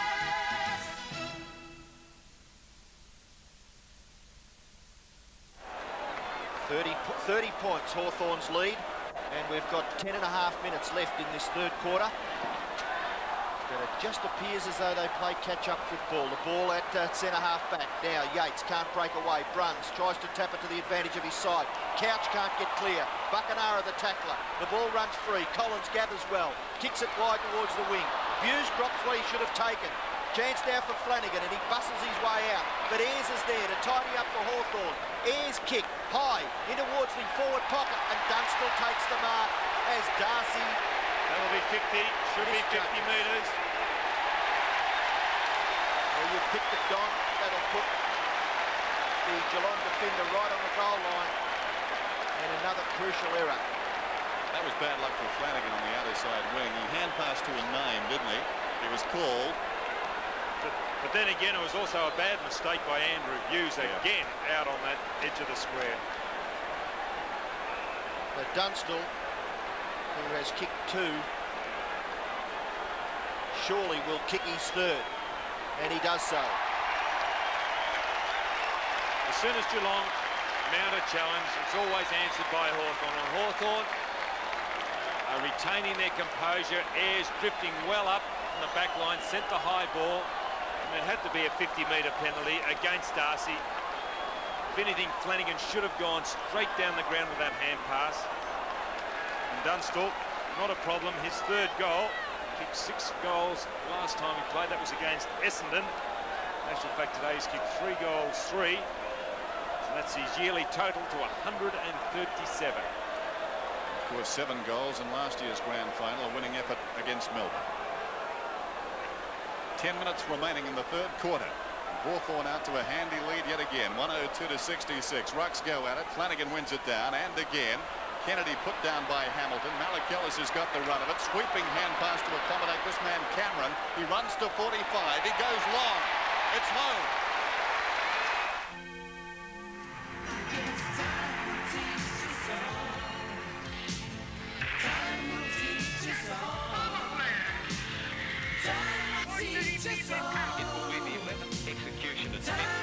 For over 3 decades, 7 Melbourne has brought the Times into our lives. At the dawn of the new decade, the commitment continues with Glenn Taylor, Jennifer Kite, and 7 nightly news. So 30 points now. Hawthorn lead by. Still a scramble for possession in that centre circle area. Boss throwing himself on the football as Mark Boss. Dippy Domenico appealing for a free kick. Umpire will bounce once again. Hawthorn are far quicker into that centre bounce down from the outside of the square than what Geelong are. Geelong are trotting in, Hawthorn are sprinting in. Yes, the numbers are there. When the umpire bounces the ball, a big thump by Deer. Well, the bounce certainly favours Buckenara. It comes out the back to Bairstow. Bairstow's kick across his body. Dippy Domenico too tall for Bruns, and he takes the mark. He plays on quickly, kicks it in towards Dunstall. At the back, it's a punch away. Morrissey somehow finds some space, gets his foot to the ball, and goals. Like the parting of the Red Sea. And what unfortunate luck there, because the Geelong players did the right thing. You see Tim Darcy in all sorts of trouble. And it was Mark Yates backing back. They were doing the right thing, Geelong. It takes a lot of courage to do what Yates did, but luck just did not go that way because Morrissey was the one sweeping onto the ball. Look at Yates backing into the pack. The pack fly, he's caught underneath. And the reason why it opened up is the fact that Geelong had 2 defenders down on the ground. Back in the middle, Flanagan. Ball loose in that centre square. Scott's got the run of it. Great use of the body by Collins. He should get a free kick. He was held without it. The poise of Hawthorn showing now. Collins just carries centre with the kick, and the mark is taken by Dippy Domenico. Forward of left centre wing. Runs has had a very quiet day. Just 5 kicks, no hand passes. He didn't make a hand pass last weekend. Dippy Domenico has shed his boot. Still gets it across to Mew. Mew under no pressure, wobbles it down to about 30 metres out from goal, and Curran has taken the mark down there. It was a good mark, Dennis. That ball was swinging in the breeze, and it was a terrific mark. I don't think that Mark Yates is too good. They're going to make a change here, Geelong. Stoneham's going down to the back line. Actually, it's Darcy. Darcy's going to come off. Stoneham to full back. Ayres is coming off too. And Ayres also going off for Hawthorn. Manigan on. And Schultz will come on for Geelong. Here's Curran kicking at his 4th goal. It's a wayward kick. This is by quite a margin. There's not enough steps there by Peter Curran. I'm sure if he had a good look at the replay of that, he'd be very critical of himself. As Schultz comes onto the ground, Gary Ayres there on the interchange bench for Hawthorn. The kick in goes to the outer side. The good mark taken by Lindner. Gets the hand pass off to Couch. Couch coming into the play a little bit. The left foot kick by Couch towards half forward. Ablett can't mark. It's 2-on-1. Mew gets back quickly. Ablett attempts the tackle, but Mew's kick across his body back towards centre half forward. Great interception by Curran. He can't break away. Malakalis' handball is smothered. Hughes flips it back, but it's Kennedy who swoops on the loose ball. Buckenhar into an open goal. Is this another Hawthorn goal? Yes, sirree. From the makers of Flying High comes the most outrageous movie you'll ever see. Top Secret. It's a sinister plot to start World War III. And that's where the fun begins. The Nazis are cracking up. The resistance is blowing up. And no one's safe from being sent up. Will Omar Sharif escape the iron suits? Why is this cow wearing boots? If you love Flying High, you'll die laughing at Top Secret. Monday night on 7.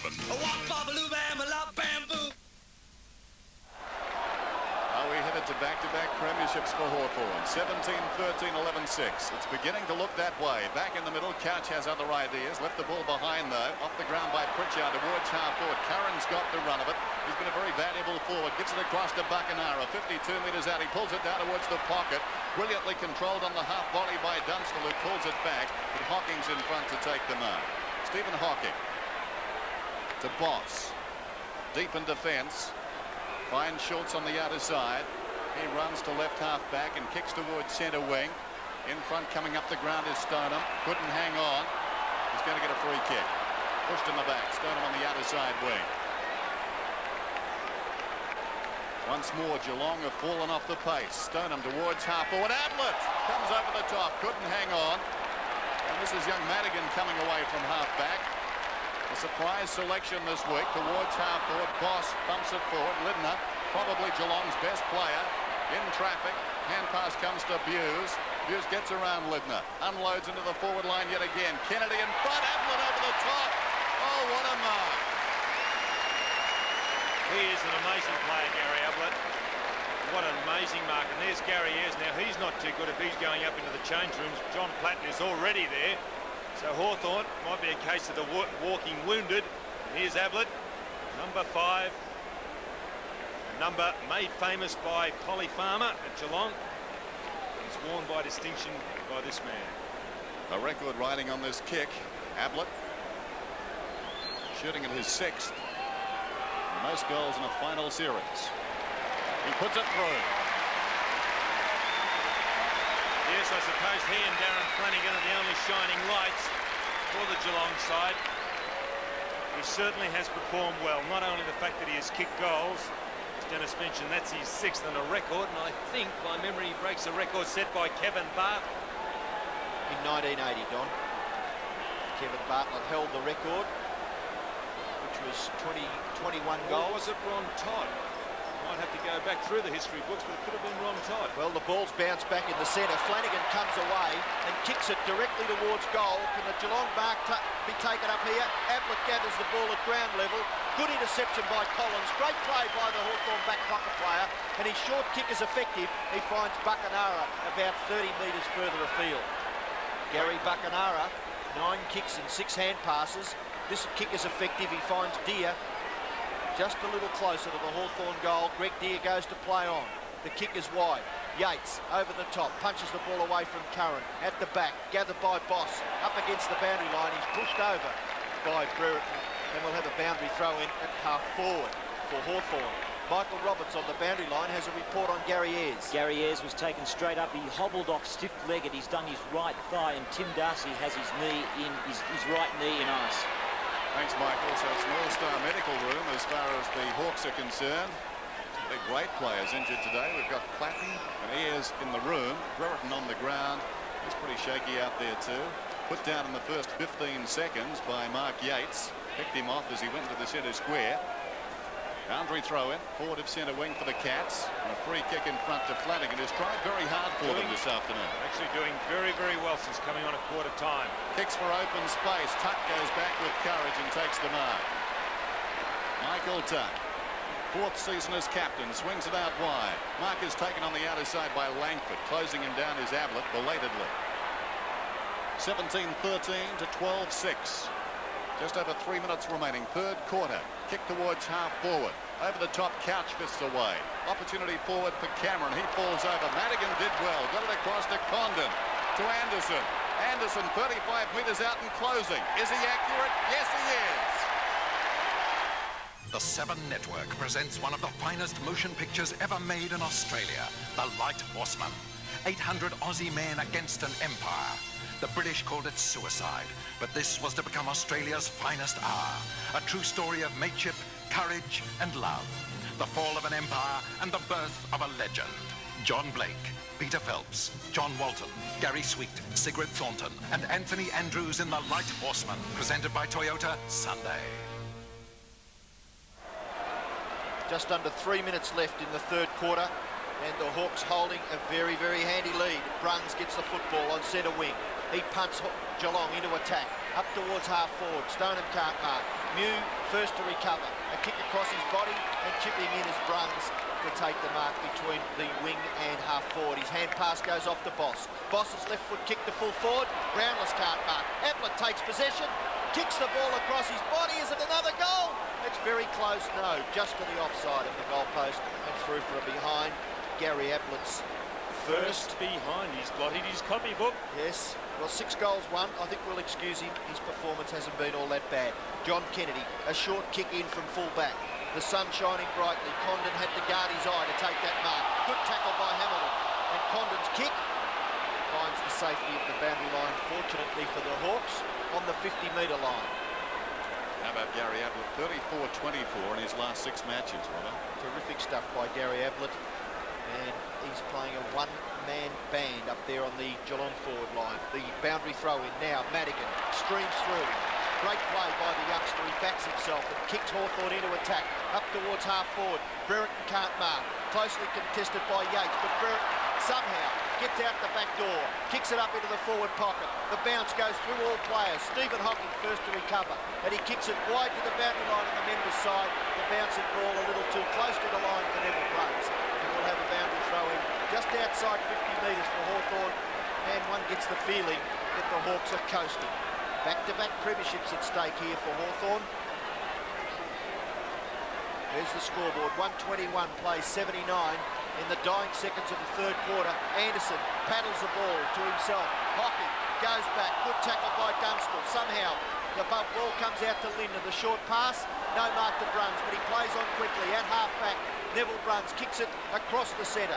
Flanagan goes after it and gathers the ball pretty well for a big fellow. The left foot kick, he was off balance, up towards Brownless. He overruns the football. Ablett swooping on it. Langford holds that man. There's a free kick being kicked. No, throw it in, says the central umpire, and Gary Ablett. He perhaps thought it was okay because he doesn't look too disappointed. Half a minute left in the 3rd quarter. and the Hawks with a very, very handy lead. Flanagan doing the ruck work. Deere gets the tap out. The ball goes into that forward pocket. Mew will hurry it over the line in front of Stoneham, so we'll have another boundary throw in. Chris Mew, the Hawthorn centre halfback. Langford at fullback. Ayres off the ground. Three very important players in the Hawthorn defence. Flanagan doing the ruck work. Deere. The ball comes down to Hamilton. Hamilton's left foot kick. It may even bounce through for a goal. It certainly is a goal. Right on the siren. Hamilton kicks Geelong's 13th goal. And at three-quarter time, Hawthorn lead 18-13, 121. Geelong 13-7, 80. Hawthorn 18-13, Geelong 13-7. Everything to play for. Back-to-back pennants beckon for the Hawks as Deere gets it down. Buckenara kicks towards half forward. Fisted away down there by Hocking. Leading in the race his brother. That was Steve down to Gary. Gary's over the ball, shovels it out. We've got a whistle and the ball up. What Geelong are doing are running David Cameron off the back end of the square, leaving Greg Madigan by himself in the Hawthorn forward back line. Here's the bounce then. Bairstow, was he taken high? No free kick. Malachillis has got the run of it. Buckenara stood his ground brilliantly. Feeds Anderson, who goes down towards the pocket. Dunstall on the lead. Too quick for Schultz. So Dunstall will kick at goal from about 40 metres out. 3 so far this afternoon. Not an easy kick. If he gets this, the grand final should be all over. He's missed. He slides it across the face. Curran, the leaper. Couldn't hang on. The ball spills out of bounds and will be thrown in. Tuck's got a problem. They're calling for Tate. Perhaps a dislocation. Boundary throw in. Curran, who's done well in that area, flicks it behind the pack. Whitman towards full forward. Dunstall couldn't hang on. This is Hughes. He runs it out. Hughes comes up towards half-back. Sweeping hand pass. Linder in trouble. Gives it away. Taken by Kennedy. Fast rebound opportunity. Anderson. He runs to 40. He measures the kick and he misses to the right-hand side. Well, the ball was pretty hot then when Linder had it. He really didn't look around and it was bad hand pass. And there's Ayres and also Platten on the bench there, the injured. Kick in by Yates finds Gary Hocking. Gary Hocking, who's been pretty quiet, left foot kick wide, looking out here for Flanagan, and he takes the mark at half back for the Cats. Geelong need to get a bit of a roll on. Flanagan's kick on centre wing, and a good mark taken by Stoneham in front of Mew. Barry Stoneham, centre wing, members side. The drop punt kick up towards half forward. Who's home here for Geelong? Linder flies from the back, can't take the mark. Couch knocks it on, but there's a free kick being kicked out of it, and it looks like it's going to the Brownlow medalist, Paul Couch. Outside 50 metres. A little too far out to score, I would suggest, but if he can kick it up into the goal square, Ablett at the back, asking for the ball to be delivered high. It's there, Ablett can't mark. Langford can. A solid performance by the Hawthorn defender. So great positioning then by Langford. Great positioning. Langford now kicks after only 2 steps. It slews off the side of his boot, and Bairstow marks at centre half forward for Geelong. Move the ball quickly, Cats. No time to waste. Nothing left for the losers. The kick in towards the goal square. It's punched away by the Hawthorn defender, Langford, and through for a rush behind to Geelong. And Schultz going off. Or is that? No, it's Mark Yates. Yates, who's in a little bit of trouble in the third quarter. He's off now. Darcy's come back on there. He was injured, and he's picking up Brereton. He's also injured. Here's Langford. Members side with a kick. Madigan over the top. Juggled attempted to mark, not pay. Quick hand pass comes across from Malachillis to Hughes, who goes goalward. And misses to the near side. Well, Geelong have outscored Hawthorn in the last 2 quarters, only marginally. That contest we were talking about. In the first quarter, of course, the Hawks set it up 8-4 to 2 goals. So the margin then was 40 points. Running repairs, Michael Tuck. Half-time 37 points, 3-quarter time 36. And it got closer still, but just with minor scores. The kick in. Wide of the congestion. Madigan, awkward bounce, played it superbly. Got it down to Collins, who scrambles it towards centre wing. Morrissey's over the ball. Well played. Great finesse. Morrissey breaks away. Boots it down towards half forward. Brereton, his aching bones, couldn't quite get there. Darcy, he'll be aching some more. Great tackle by Dippy Domenico. Brereton tries to give it back to him, and Darcy, with assistance there, runs the ball across the boundary line. John, Passage of play then, wasn't it? they're going to look at this replay and learn that the pressure just goes up a little bit in grand finals, doesn't it? It's an understatement, Ian. Boundary throw in, half-forward flank for Hawthorn. Brereton takes it out of the air. Steve Hocking, Malachellis. Left foot kick by Malachellis is okay. On the end of it is Flanagan. He's wide of centre. If he can kick it further wide, he kicks it towards centre half-forward. Bruns is at the back, looking for the bouncing ball. Ablett, outside 50 metres, flips it to Scott. Here's Bruns in the picture now. Into an open goal goes Bruns. And has he put it through? Yes, it's all clear. Gotta get a hold of Nova, 'cause it goes real quick. Gotta get a hold of Nova, never look so slick. Gotta get a hold of Nova, the car I love. It's got a twin cam donk, and all the stuff you want. Gotta get a hold of Nova, it's the car you love.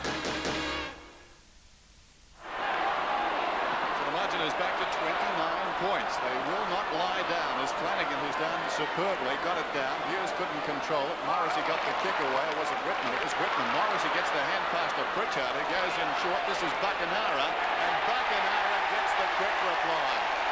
4 goals, Gary Buckenara. And that's confidence, the way they played that. What a cheeky little chip pass it was from Darren Pritchard. It barely covered 10 metres. And Buckenara had his back to goal. But that's the way Hawthorn play. They're just supremely confident. What's this? A good hand pass. And the way that Pritchard got it across to Buckenara, confident football. And Gary Buckenara, he is so dependable when it comes to scoring goals. The bounce back in the centre. Flanagan, Malachellis gets the ball out. Scott running up towards centre half forward. Robert Scott goes bang with a drop punt kick. It's wide. Oh, and a great mark taken by McGuinness, crashing into the behind post. And let's hope he's okay. Scott McGuinness. A lot of doubt over whether he'd take his place in the side. He's picked himself up. I feel for him. And here it is again. And he's been propped up by the boundary fence at the moment. You can see there. Doctor. Tough young man by the look of it, Don. Running out of players, aren't they? He recovers to take his kick. Half-back flank. And a great mark taken by Hughes just inside 50 metres. So you mentioned, Dennis, that Geelong, they just won't lie down. They are certainly making a game of it, but they are playing catch-up football. Hughes from the 50-metre line. The drop punt kick. Drops into the square. Marking contest. Ablett can't take it. Hamilton will kick a goal. No, it slews off the side of his boot and through for a behind. Just a little off balance there, Shane Hamilton, and he kicks Geelong's 10th behind. They've got to take those half chances. Just over 19 minutes remaining. Langford in the bright sunshine. Comes Mendes' side. At the top, Collins. This is Bairstow waiting behind a quiet day. Pulls it back across his body. Malachellis camped underneath it. Goes back with great courage. Within scoring range. That was a good mark, Dennis, wasn't it? Yep, very gutsy. See some tremendous displays of courage today, and that was, you know, that equals anything that was being shown today. That was terrific. Question of accuracy here. He'll kick from about 35 metres out. It's bending too much. Minor score. Cats creep closer. 33 points, the margin. And the time ticks away. Hawthorn, one of the great sides of all time, so spare a thought for the Cats today. They've tried very, very hard. They stood them up a start. Since then, it's been very even. Bruns on the outer side, takes the mark. There's the time remaining. Bruns, only 9 possessions so far. Centering kick, Flanagan marks. Getting plenty of target practice at the moment, the Cats. There's a long way out. He could kick this, Flanagan. He is a good kick. He's been one of their better players today. He kicks from 52 metres. Oh, it's going long. It It's a goal. I wish I could pick winners at the races like that. Well, Darren Flanagan's had the better of Greg Deere. Now, Greg Deere had the better of Simon Madden because of his mobility last time he played, but in football, you're really only as good as your last game, and in a final, an ordinary player can really lift himself, and Flanagan has done that since coming off interchange bench, showing great mobility around the ground, but more importantly, he's getting hit-outs in the centre.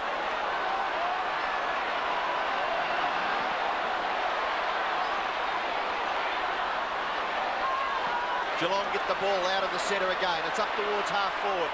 And a great mark, nearly taken by Madigan. Pushed off the ball, Kennedy. Stoneham gets it out to Malakalis.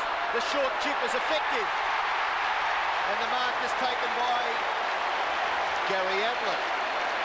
And there was Stoneham there. He's the workhorse at centre-half forward. He's had a very quiet day, Stoneham, by his standards that he's set this year. He's been an outstanding centre-half forward, but it was him who got the ball out initially, and it's finished with Gary Ablett. Curran's limping at the other end of the ground. And Geelong look reasonably well, apart from Darcy. Question mark on him. Ablett goes for goal number 7, and he pings it.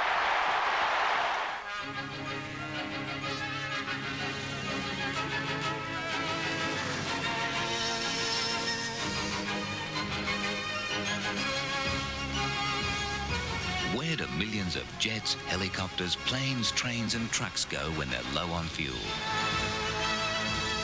The same place you do. BP. BP on the move. A disturbance in the crowd. Back to 21 points now. Dia slaps it down towards half forward. Hughes does nicely. Hawthorn have players down with cramp now. Condon is down. Meantime, the ball on the forward line. What a magnificent mark by Langford. He had the judgment. It's all happening. That's half a streaker. There's Anderson. Out towards centre wing. The Hawks looking a little bit tired now. Over the top it comes. Pritchard. Have they got the poise to subdue one more challenge? At half forward, fisted away by Darcy. Boss has got it. Scrambles it high. Couch will come.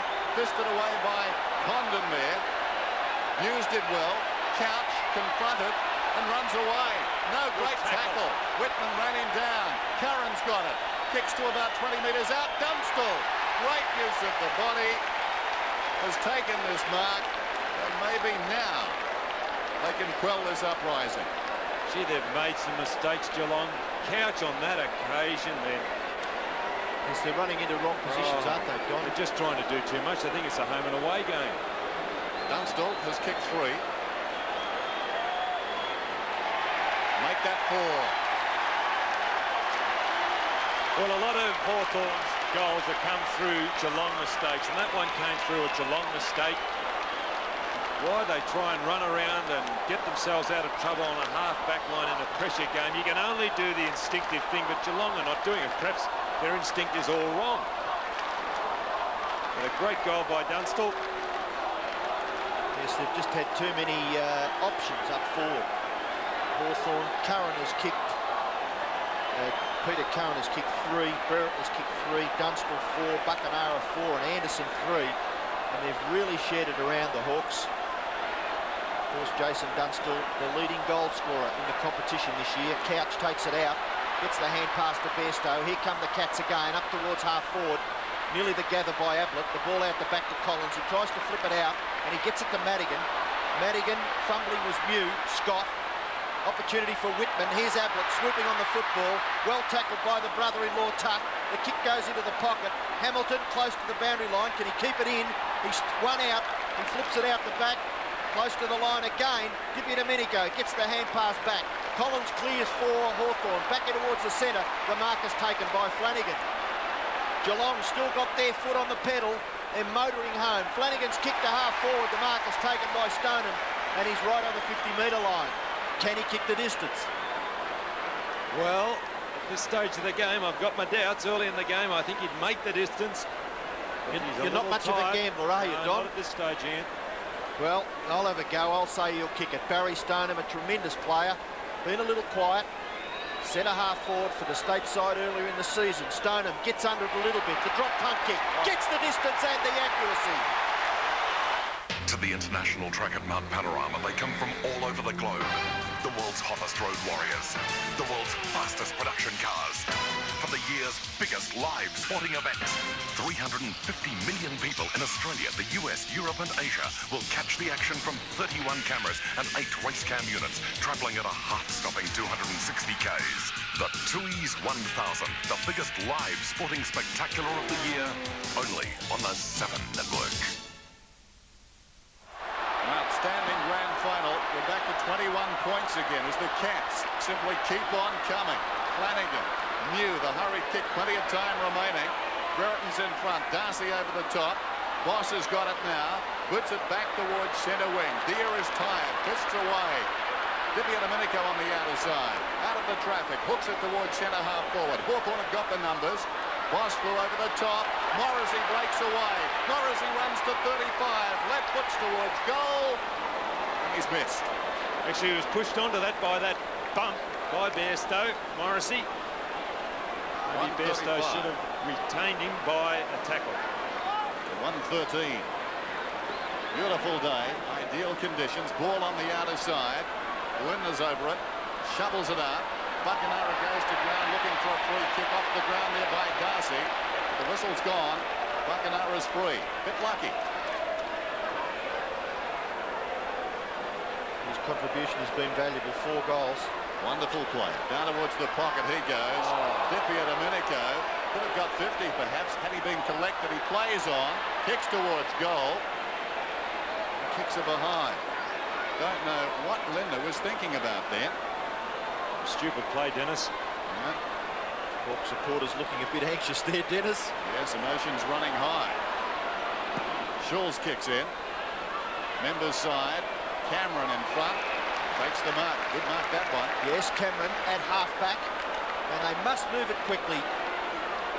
They just can't slow down. Cameron called the play on by the umpire. Kick up towards half-forward. Stoneham's bumped off it by Mew. And Mew kicks the Hawks back towards centre half-forward. It's a Hawthorn mark. No, play on. Curran has the football. Can't really do much with it. Morrissey can't do much with it. David Cameron again. Kicks the ball wide. There are 2 Geelong players out there. They've got 10 metres between them. Now Hughes gathers it between half-back and centre wing. The kick towards Hamilton. Hamilton gathers the ball well. Kicks it around the corner towards half-forward. Ablett and Langford. Malacallis. Umpire calls play on. Malacallis on the boundary line. Runs over the line. Did he keep the ball in? Yes. The kick back towards half-forward. Punched away by Langford. Tapped on by Deere. Pritchard dispossessed unfairly by Flanagan. And Pritchard will take the free kick at half-back for Hawthorn.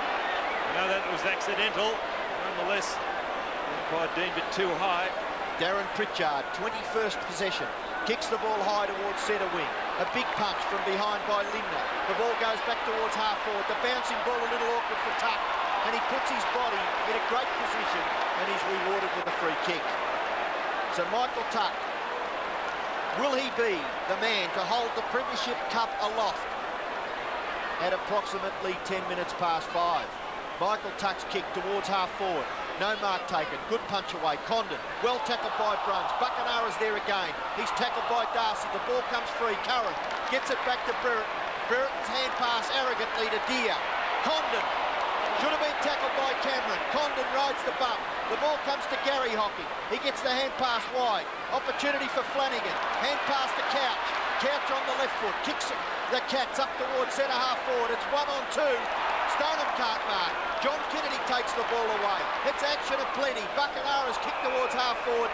Deere can't do much. The free kick is down the ground because Buckenara had been interfered with after he kicked the ball, and Hawthorn go on with it. Up towards full forward. Punch away by Schultz is over the line, and we'll have a boundary throw in about 30 metres around from the Hawthorn goal. We've got 10.5 minutes left in this grand final.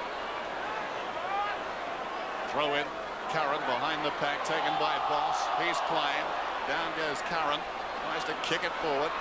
Across it comes to Bairstow from Hockey. He's still running with the ball. Well played. Spills come across to Lindner. Lindner breaks away from half-back. The second bounce carries into centre wing. Well shepherded. Goes long down towards the pocket. Ablett is there. Almost the one-hander. Finds it on the ground. From 25 metres out, he's kicked it. His 8th goal.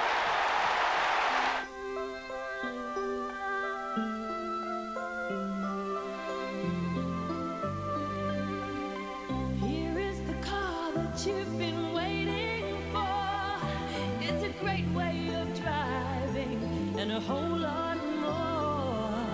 Have you driven a Ford? Have you driven a Ford lately? 17 points the difference. Just a tick over 10 minutes remaining. The attendance today, 94,796 as Flanagan wins it down. Dia boots his side towards half forward. Stephen Hawking goes off the ground. Geelong appear to have the run. Couchful's tackled. Gary Hawking flicks it out wide. Boss has got the run. He storms across centre wing. He fires it to half forward. The miracle worker is down there. Ablett carried under the ball. Hamilton behind. 40 metres out. Open goal. It's home. Another one. Well, what an amazing effort. We said through the commentary they won't lie down. This is the best grand final I've seen for a number of years. Can they maintain the momentum? They've just not or can't make the mistakes that they were making earlier. And Hamilton, who came off interchange his second goal. And now Geelong seem to have got the run on. And Hawthorn, can they hang on? They've got a lot of injured players. They've got nobody to replace them on interchange with. Oh, what a finish, Don. And tremendous character shown by the Cats. They trail by 11 points. Can they get the ball out of the centre? Flanagan. They've smothered it in there again. Buckenara. The ball's still there for grabs. Couch can't break away, and the umpire will call for another bounce. Let's hope the umpires aid the game by not becoming technical with their decisions. 9 minutes left. 2 goals the difference. Lindner on his own on that outer wing. Can they gather the ball? Malakalis. Brung smothered. Kick off the ground by Dicky Domenico. The Hawks have the numbers on this Members wing. Buckenara over the top, Anderson. Into an open goal goes Anderson, and it's there. Hawthorn by 17 points. Well, it was an open forward line. The only fellow down there was Dunstall. He was in the square with his opponent. So Hawthorn could flip it over as they did there, and Anderson, who's been a real headache up there, has gone and he kicked his 4th goal. But he had really no opposition. Well, all the skill in the world sometimes stands for naught. Just hacked out of mid-air by a Hawthorn player, and it favoured 2 others. And maybe a dream ended on that mid-air fly. Flanagan regrouping, trying to marshal his efforts for one more charge. 21-16 to 19-11. Buckenara with the time showing. Condon the quick kick. Only as far as Hughes. We've got to go long. That's the story. Hughes alongside the centre circle. Deep. Ablett with the run. Up he goes. Couldn't hang on. Hamilton again the opportunist. Hamilton from 45 metres. Pulls it back. They'll contest about 5 metres out. Offhands an opportunity for McGuinness. He runs it out. He comes Members' side with the kick. A good one too. Into the path of this man Whitman. He's got some time and space. He boots towards half forward. It bounces just inside the field of play and runs away from Morrissey for a throw-in. It's a good kick by Whitman there. What a great game that we've witnessed. 21 goals 16 to 19 goals 11. And all players looking a little weary. Perfect conditions at the MCG for the grand final. And the players really looking as though they've played a game of football this afternoon. Brereton thumps the ball over the boundary line. We'll have another boundary throw-in. Madigan and Buckenara are loose for Hawthorn. They haven't got opponents. They'll have to man up. On centre wing with just 7 minutes left. Hawks lead by 17 points. Brereton takes it out of the boundary throw-in. The bounce favours Dicky Domenico. He presses his way through. He goes for goal with the left foot, and it bounces through for another behind. So that means the difference now is exactly 18 points. 3 straight kicks for Geelong, and they could tie it all up. But have we got enough time left? It's under 7 minutes now. The kick goes straight up the ground. Flanagan can't mark. It's punched away. The rebound comes back towards Darcy. Gary Hawking fumbles badly. Tuck intercepts. Hand pass goes to Madigan. Short kick marked by Stephen Hawking. Rebound football. Hamilton goes to Bairstow. The Cats are in open space on the outer wing. Bairstow up towards 50 metres. A little chip kick, and it finds Scott well within scoring distance. But you can't blame Collins on that occasion. He was in 2 minds. Geelong were drawing him. And at least the fellows up the ground had presence to find Scott. Good play, Geelong. Scott, 35 metres, runs right up to the man on the mark. Hooks the kick across the face of goal. and it just scrapes in for a behind. So now Hawthorn by 17 points with 6 minutes left. What a classical grand final. The up-and-comers challenging the champs. It's going right down to what should be a pulsating finish. Geelong running on the better. There's no question about that. This is Couch, the centering kick. Malakellis in open space alongside the centre circle. 143 to 126. Malakellis unloads. Why not? Ablett's down there. Drops off the pace. Missed down there by Langford. Oh, great recovery too. Gets the hand pass away. Courage from all concerned. Bruns colliding with Di Domenico. Down goes Collins. In goes Scott. Grabbed by Langford. And the umpire's blowing the whistle. Gee, it's been a great last quarter. What about Bruns? They're taking on Di Domenico. Terrific stuff. Just over 5 minutes and 20 seconds remaining. And the clock is running. Flanagan has been superb. Down to Buse, gets the hand pass away. Stoneham in the grass, loses the ball. Collins falls on top of it. Di Domenico throws himself back in. And once more, the umpire calls for it. Precious seconds being wasted by Hawthorn there. Their teamwork, their tackling, their discipline in the crunch situation just could be enough to hold them in good stead. Under 5 minutes left. The ball at half forward for the Cats. Flanagan attempts to get it out the back. Buckenara, a hand pass over the top, and it goes over the boundary line for a throw-in. Hawthorn have got to defend around the boundary line. Defend around the boundary line as Buckenara did on that occasion. There's good play by Buckenara. Flanagan and Deere, the two number 14s. Deere gets the tap out. Opportunity there for Bairstow, but Di Domenico giving it a big fist. It goes over for another boundary throw-in. So a tremendous effort by both sides, and we're close to the end of the game, and only 3 goals separates the two sides. Tuck, Bairstow over the top, Bruns, bounce favours Bruns. Bruns goes for goal. Brownless at the back, Ablett! This could be the record number of goals kicked in a grand final, at the moment held by Dermot Brereton.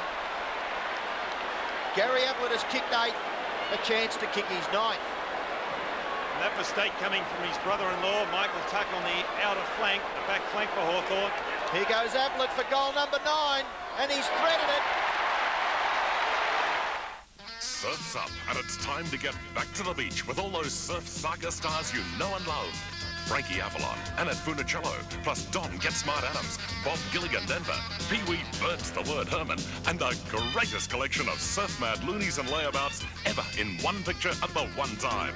So pull on the Okanoes, grab the old plank, and get back to the beach. You'll be totally matched out. Wednesday, 8:30, only on 7. What a game. What tremendous stuff. When they write the book on grand finals, this will rank with the best of them. We're back in the middle. 9 points the difference. There's the time remaining. The fast finishing Cats thwarted this time as Whitman boots it to the outer side. Condon leads in the foot race. Gary Hocking behind him. The tired Condon slipped over. Away comes Bruns.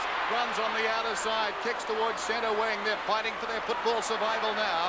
Close to the boundary line. The Brownlow medalist crashes in. And it's out of bounds and will be thrown in. All Couch. 13 kicks, 10 hand passes. The two 14s. It fell forward. Whitman, the hurried kick. Inside the last 3 minutes now. Ball on centre wing. Geelong slip over. That time it was Bairstow.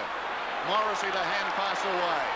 Pritchard the run. Goes down towards the pocket. Curran goes back and takes a very courageous mark.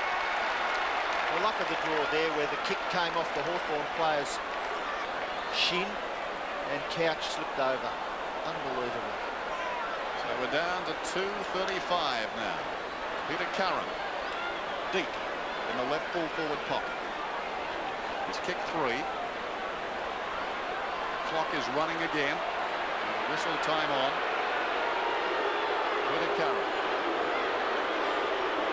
Can he seal it here? The kick falls short. Margin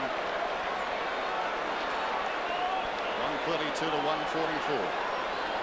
2 goals a difference. Darcy doesn't waste any time. Comes to the member side. Buse gathers pretty well. And he runs away from Brereton.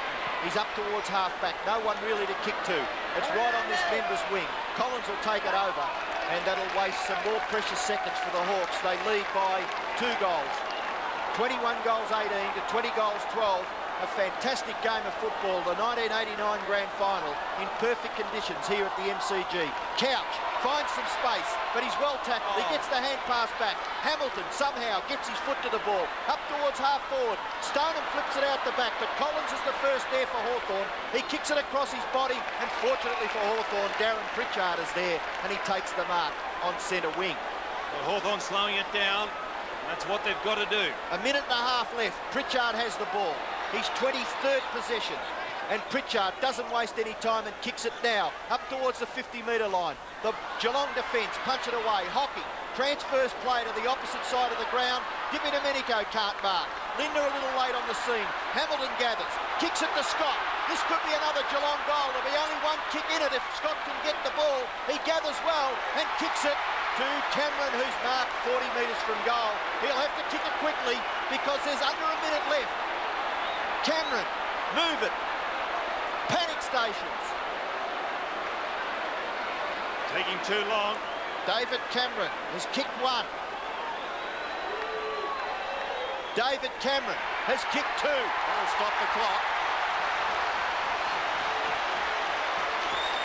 Well, what a magnificent load. What can we do in here? Geelong have got to just go straight down the centre now. They can't afford to waste time. Hawthorn, on the other hand, have just got to hold it up. It's a kick from Cameron, a real pressure one. I thought he might have taken a little long to get rid of that ball, but then again, he doesn't realise the situation. He kicked 8 goals, Dennis, in the last term. What a fantastic finish. The dying seconds. Geelong need a goal to tie, and there's going to be a ball up. Valuable time is just ticking away. We're down to 15 seconds now as play restarts. Geelong must get it immediately. One down by Flanagan, taken by Buse, upended by Dippy Domenico. They lock it up again. It looks like it's all over. The dream of back-to-back pennants is all but there as far as the Hawks are concerned. There's the siren. Hawthorn have won it by 6 points. A heart-stopper. Ladies and gentlemen, you've just seen a classic.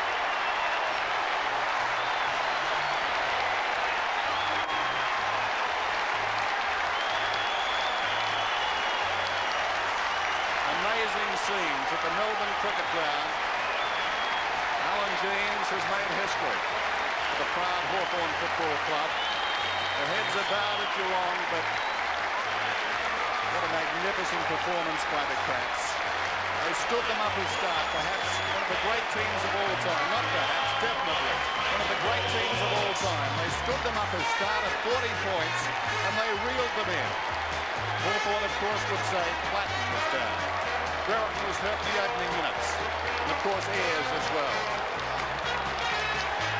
Let's go down to Alan Jeans. He's talking with Michael Roberts. What's it like to have back-to-back premierships now? Great. It's a tremendous feeling.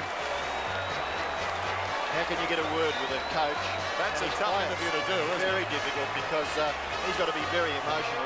And so many people want to be there with him, the players, the training staff, the coaching staff.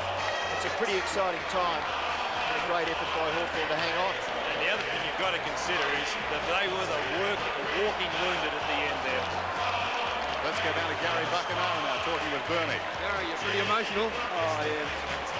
Something we've worked so long for, and all the hard work, you know, it's fantastic. I just feel so happy for Tunji and Joyce and the boys, and it's fantastic. It was a fantastic finish, Gary. You held on. There's a few sore boys in the Hawthorn team. Yeah, we really battled on. Tucky split the webbing right in his finger in the first few minutes of that quarter, so he was basically out of action.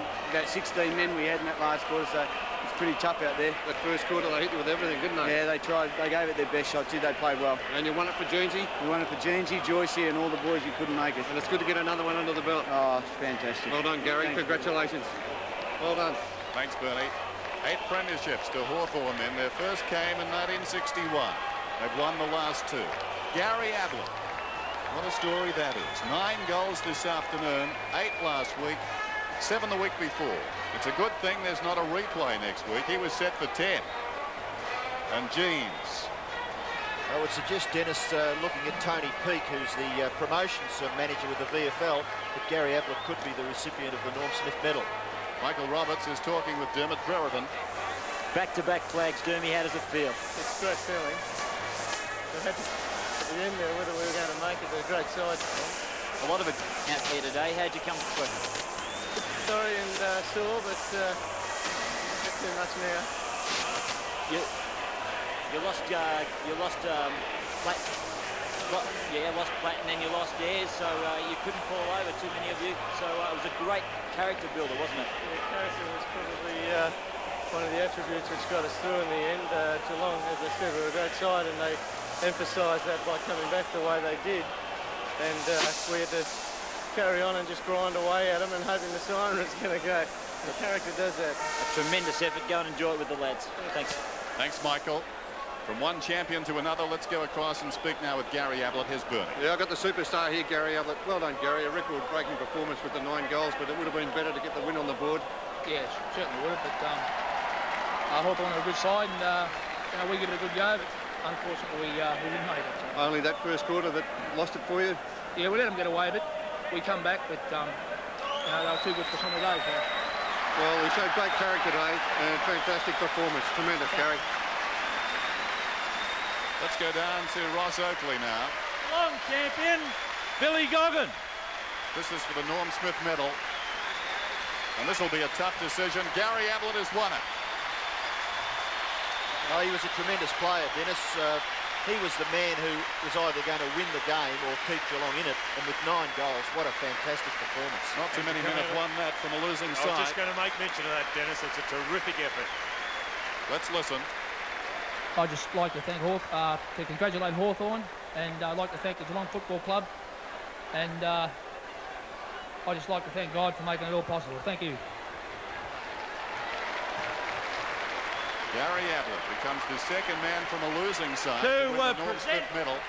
The Premiership Cup. Tippy Domenico is going off the ground. I don't know what happened there. Mr. Football himself, EJ Whitten. Now we've got the presentation of the VFL Cup and the players' medallions. Ted Whitten up to make the presentations. What a day it's been. Could we have the captain of the Hawthorn team, please? Tucky. Tucky's still pretty involved in the emotion of it all. He's busy. What a great performance by him too, Dennis. 36 or 37 years of age, and still running around the ground like a 19-year-old. I guess the legs aren't the same, but his spirit is enormous. What a team they are, Hawthorn. And Alan Jeans, of course, who's come back this year and taken over from Alan Joyce and coached them to another flag. Michael Tuck and their coach Alan Jeans. This team, no question, is the yardstick, the benchmark of the VFL.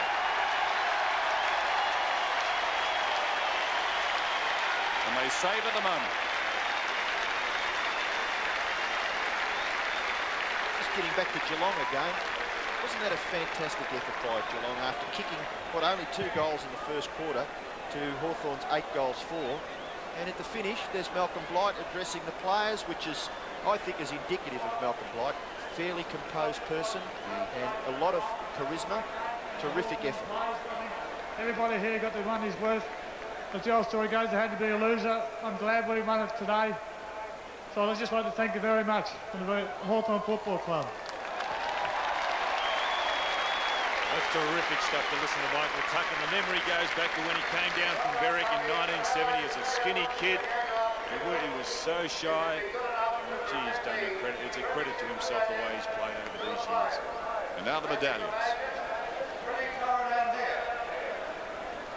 Okay, if we can get the boys organised over there, Hawthorn. First of all, to receive his medallion, Chris Mew. Come on, Chris. Ted Whitten making the presentations. Hey, John, isn't it amazing how guys who have fought out 120 minutes of tough football, and they can still drink that champagne when you win, can't you? Hopefully. Here he is, Chris Mew, ladies and gentlemen. I think Malcolm Blight is making the point too. He's keeping Geelong out from the ground. And they're watching this.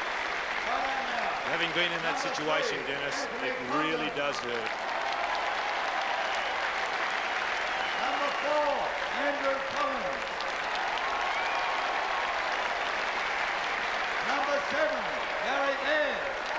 captain makes these presentations or calls them up, but Tucky's gone missing. Gary Ayres, here he comes. Would be very disappointed, Gary Ayres. He injured his thigh, had to sit out the last quarter, but his contribution early was just terrific. He's a guy who's played a pretty good year. Ben Anderson, kicking 4 goals in the grand final was a good effort. A minute ago has left the ground. He's not feeling too well, but still I think we should give him a big round of applause. And we'll certainly pass on his medallion. Chris Whitman. Number 10, Chris Whitman. Looking very eager. Let's hear it from number 11, Gary Buckenara. What a great player he's been over the years. A real opportunity. He's the icing on the cake, isn't he? You just cannot contain him. 4 goals today, 4 goals, 1.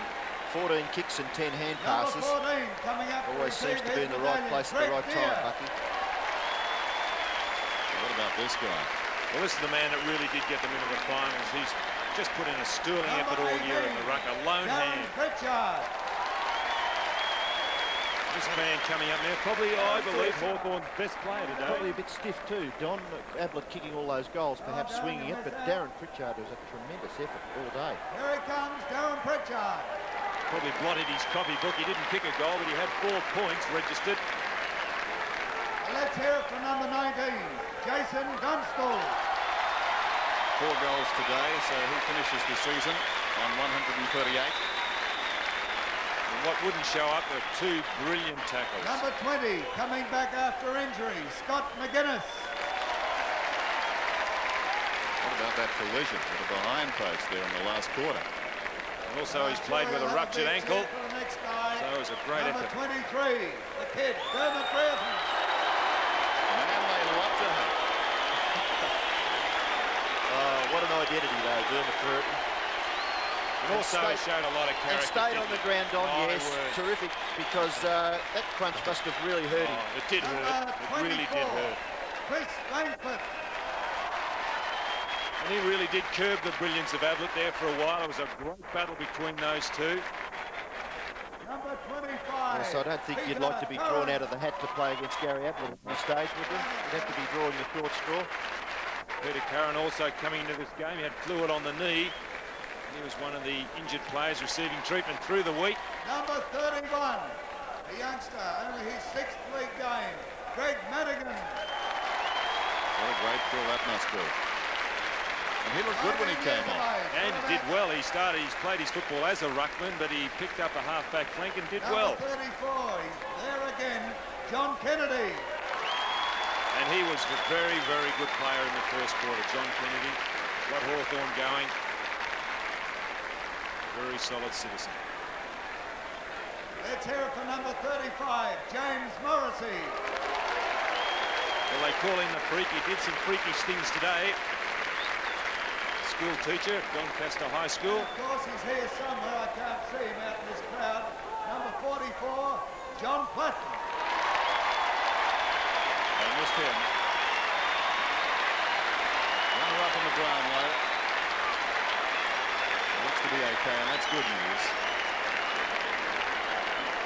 He received his medallion, his premiership medallion for 1989, the Foster's Grand Final. The coach, Alan Jeans.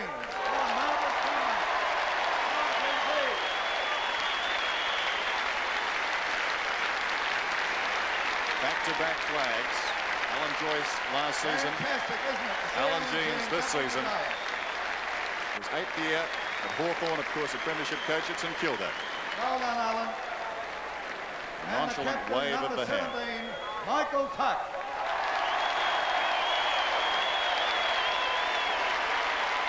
He looks 37. Oh, he's terrific. What a bloke, eh? No. What a guy.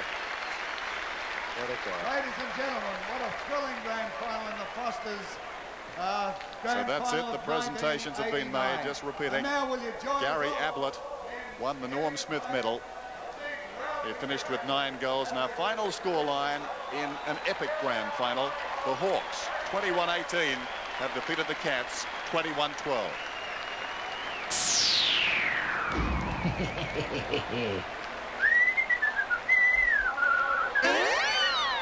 Yes, the Hawks will certainly be whistling tonight. Back-to-back flags for a team of absolute champions. But full credit to Geelong, who came back so strongly and eventually just failed by 6 points. The boys begin their premiership lap of honour, carrying the injured John Platten. They'll be fit enough to celebrate in the days to come. We shall take a break, but we've got lots more yet, including interviews down in the rooms, the winners and the losers. I hope you can stay with us. 21-18, 144, eclipsing a fast-finishing Geelong in a magnificent thriller, 21-12, 138. And I think you would have to go a long, long way to see a better grand final than that. Although I must confess to Ross Glendinning and Peter McKenna, when they were 40 points down, we looked at each other with frowns and said, hang on, have we got a one-sided affair? What a game. Oh, it was a magnificent game, Sandy, and it looked like the Hawthorn of old, the way they punched Geelong early, and it honestly looked at half-time how far Hawthorn, but to Geelong's credit, Ross, they came back hard. Ablett was sensational as usual and made a big difference when Flanagan and Bew started taking over at the centre bounces. And even Hamilton, Sandy, when he came on, gave them some spark, and the last quarter of 8 goals, 5, and that was just magnificent. It's given them great character, and I think the crowd, the standing ovation they gave them as they went off, terrific. I mean, it just acknowledged what a great game it was. And I think the main statistics tell the story of the game, just how even it was. Hawthorn superior in the kicking department. Geelong, plenty of use of handball. Marks, 59 to Hawthorn, 57 to Geelong. Free kicks went the way of Hawthorn, 26-21. Tackle. The year and for it all to come together today is just terrific. Perfect day, big crowd, the ground. What was it like out there? As you say, it was perfect conditions. I mean, we couldn't complain. There was a slight breeze to keep it cool. The crowd atmosphere was tremendous. It was just a perfect day for football. Now, Hawthorn started to tire a little bit. How important was that week's rest coming into this game? I think it's very important. You know, you've got a few guys with niggly injuries. They get over that. But we set off at such a cracking pace. I guess we had to tire eventually, but fortunately we hang on. A tremendous effort by Hawthorn. Back-to-back premierships. Club history. Fantastic. Thanks, Jason Dunstan. Thanks very much. Yes, a great performance by the Hawks. Jason held well today, but still finished the day with 4 goals, picking up 8 marks and... in a Holden Jackaroo, which gives you all the room, comfort and performance of an ordinary wagon, but with the added benefit of 4-wheel drive. The contenders, Tony Lockett, Nicky Winmar, Mark Bays, Jason Dunstall, David Honeybun, Stephen Stretch, David Murphy, Bruce Lindner, Alistair Lynch, Gary Ablett. And from today's game... Still off the ground, as Dennis said. Tim Darcy kicks it in towards half-back. Great mark to Yates. I think you will agree there has been some great aerial work, some fantastic marking throughout the season. But, of course, there can only be one winner in Holden's Mark of the Year. And the judges have had a close look at all and come up with this one from Alistair Lynch. The Fitzroy youngster coming right over the top of the pack, wearing the number 11 Guernsey and taking a sensational mark, winning Holden's Mark of the Year. Alistair Lynch, congratulations to you and well done to all the players who made it into the final in the top 11. Well, our magnificent day here at the MCG is drawing to a close, and if somehow you've missed the result, let's just recap on the day. It has been an unforgettable one. In the senior game, victory went to Hawthorn. Back-to-back flags. They kicked 21-18, 144. Geelong kicked 21-12, 138. And of those 21 goals, Gary Ablett contributed 9, and as a consequence was awarded the Norm Smith Medal. The reserves match was also a thriller. Again, Geelong just failed. Fitzroy coming home hard with a 6-goal final term. Fitzroy finished 17 goals 12, 114. Geelong 16-16, 112. The margin there, just 2 points. And the under-19s has been a thrilling competition right through, and it is still going. This game was marvellous. 1 point eventually separated Richmond and Geelong in the preliminary final replay. victory went to Richmond with a 7-goal last quarter. 21-22, 148. Geelong, 22-15, 147. That completes our day here at the MCG. Wherever you've been watching, I hope you've enjoyed the 1989 Grand Final. You're simply the best.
This has been a 7 Sport presentation for the Australian Television Network.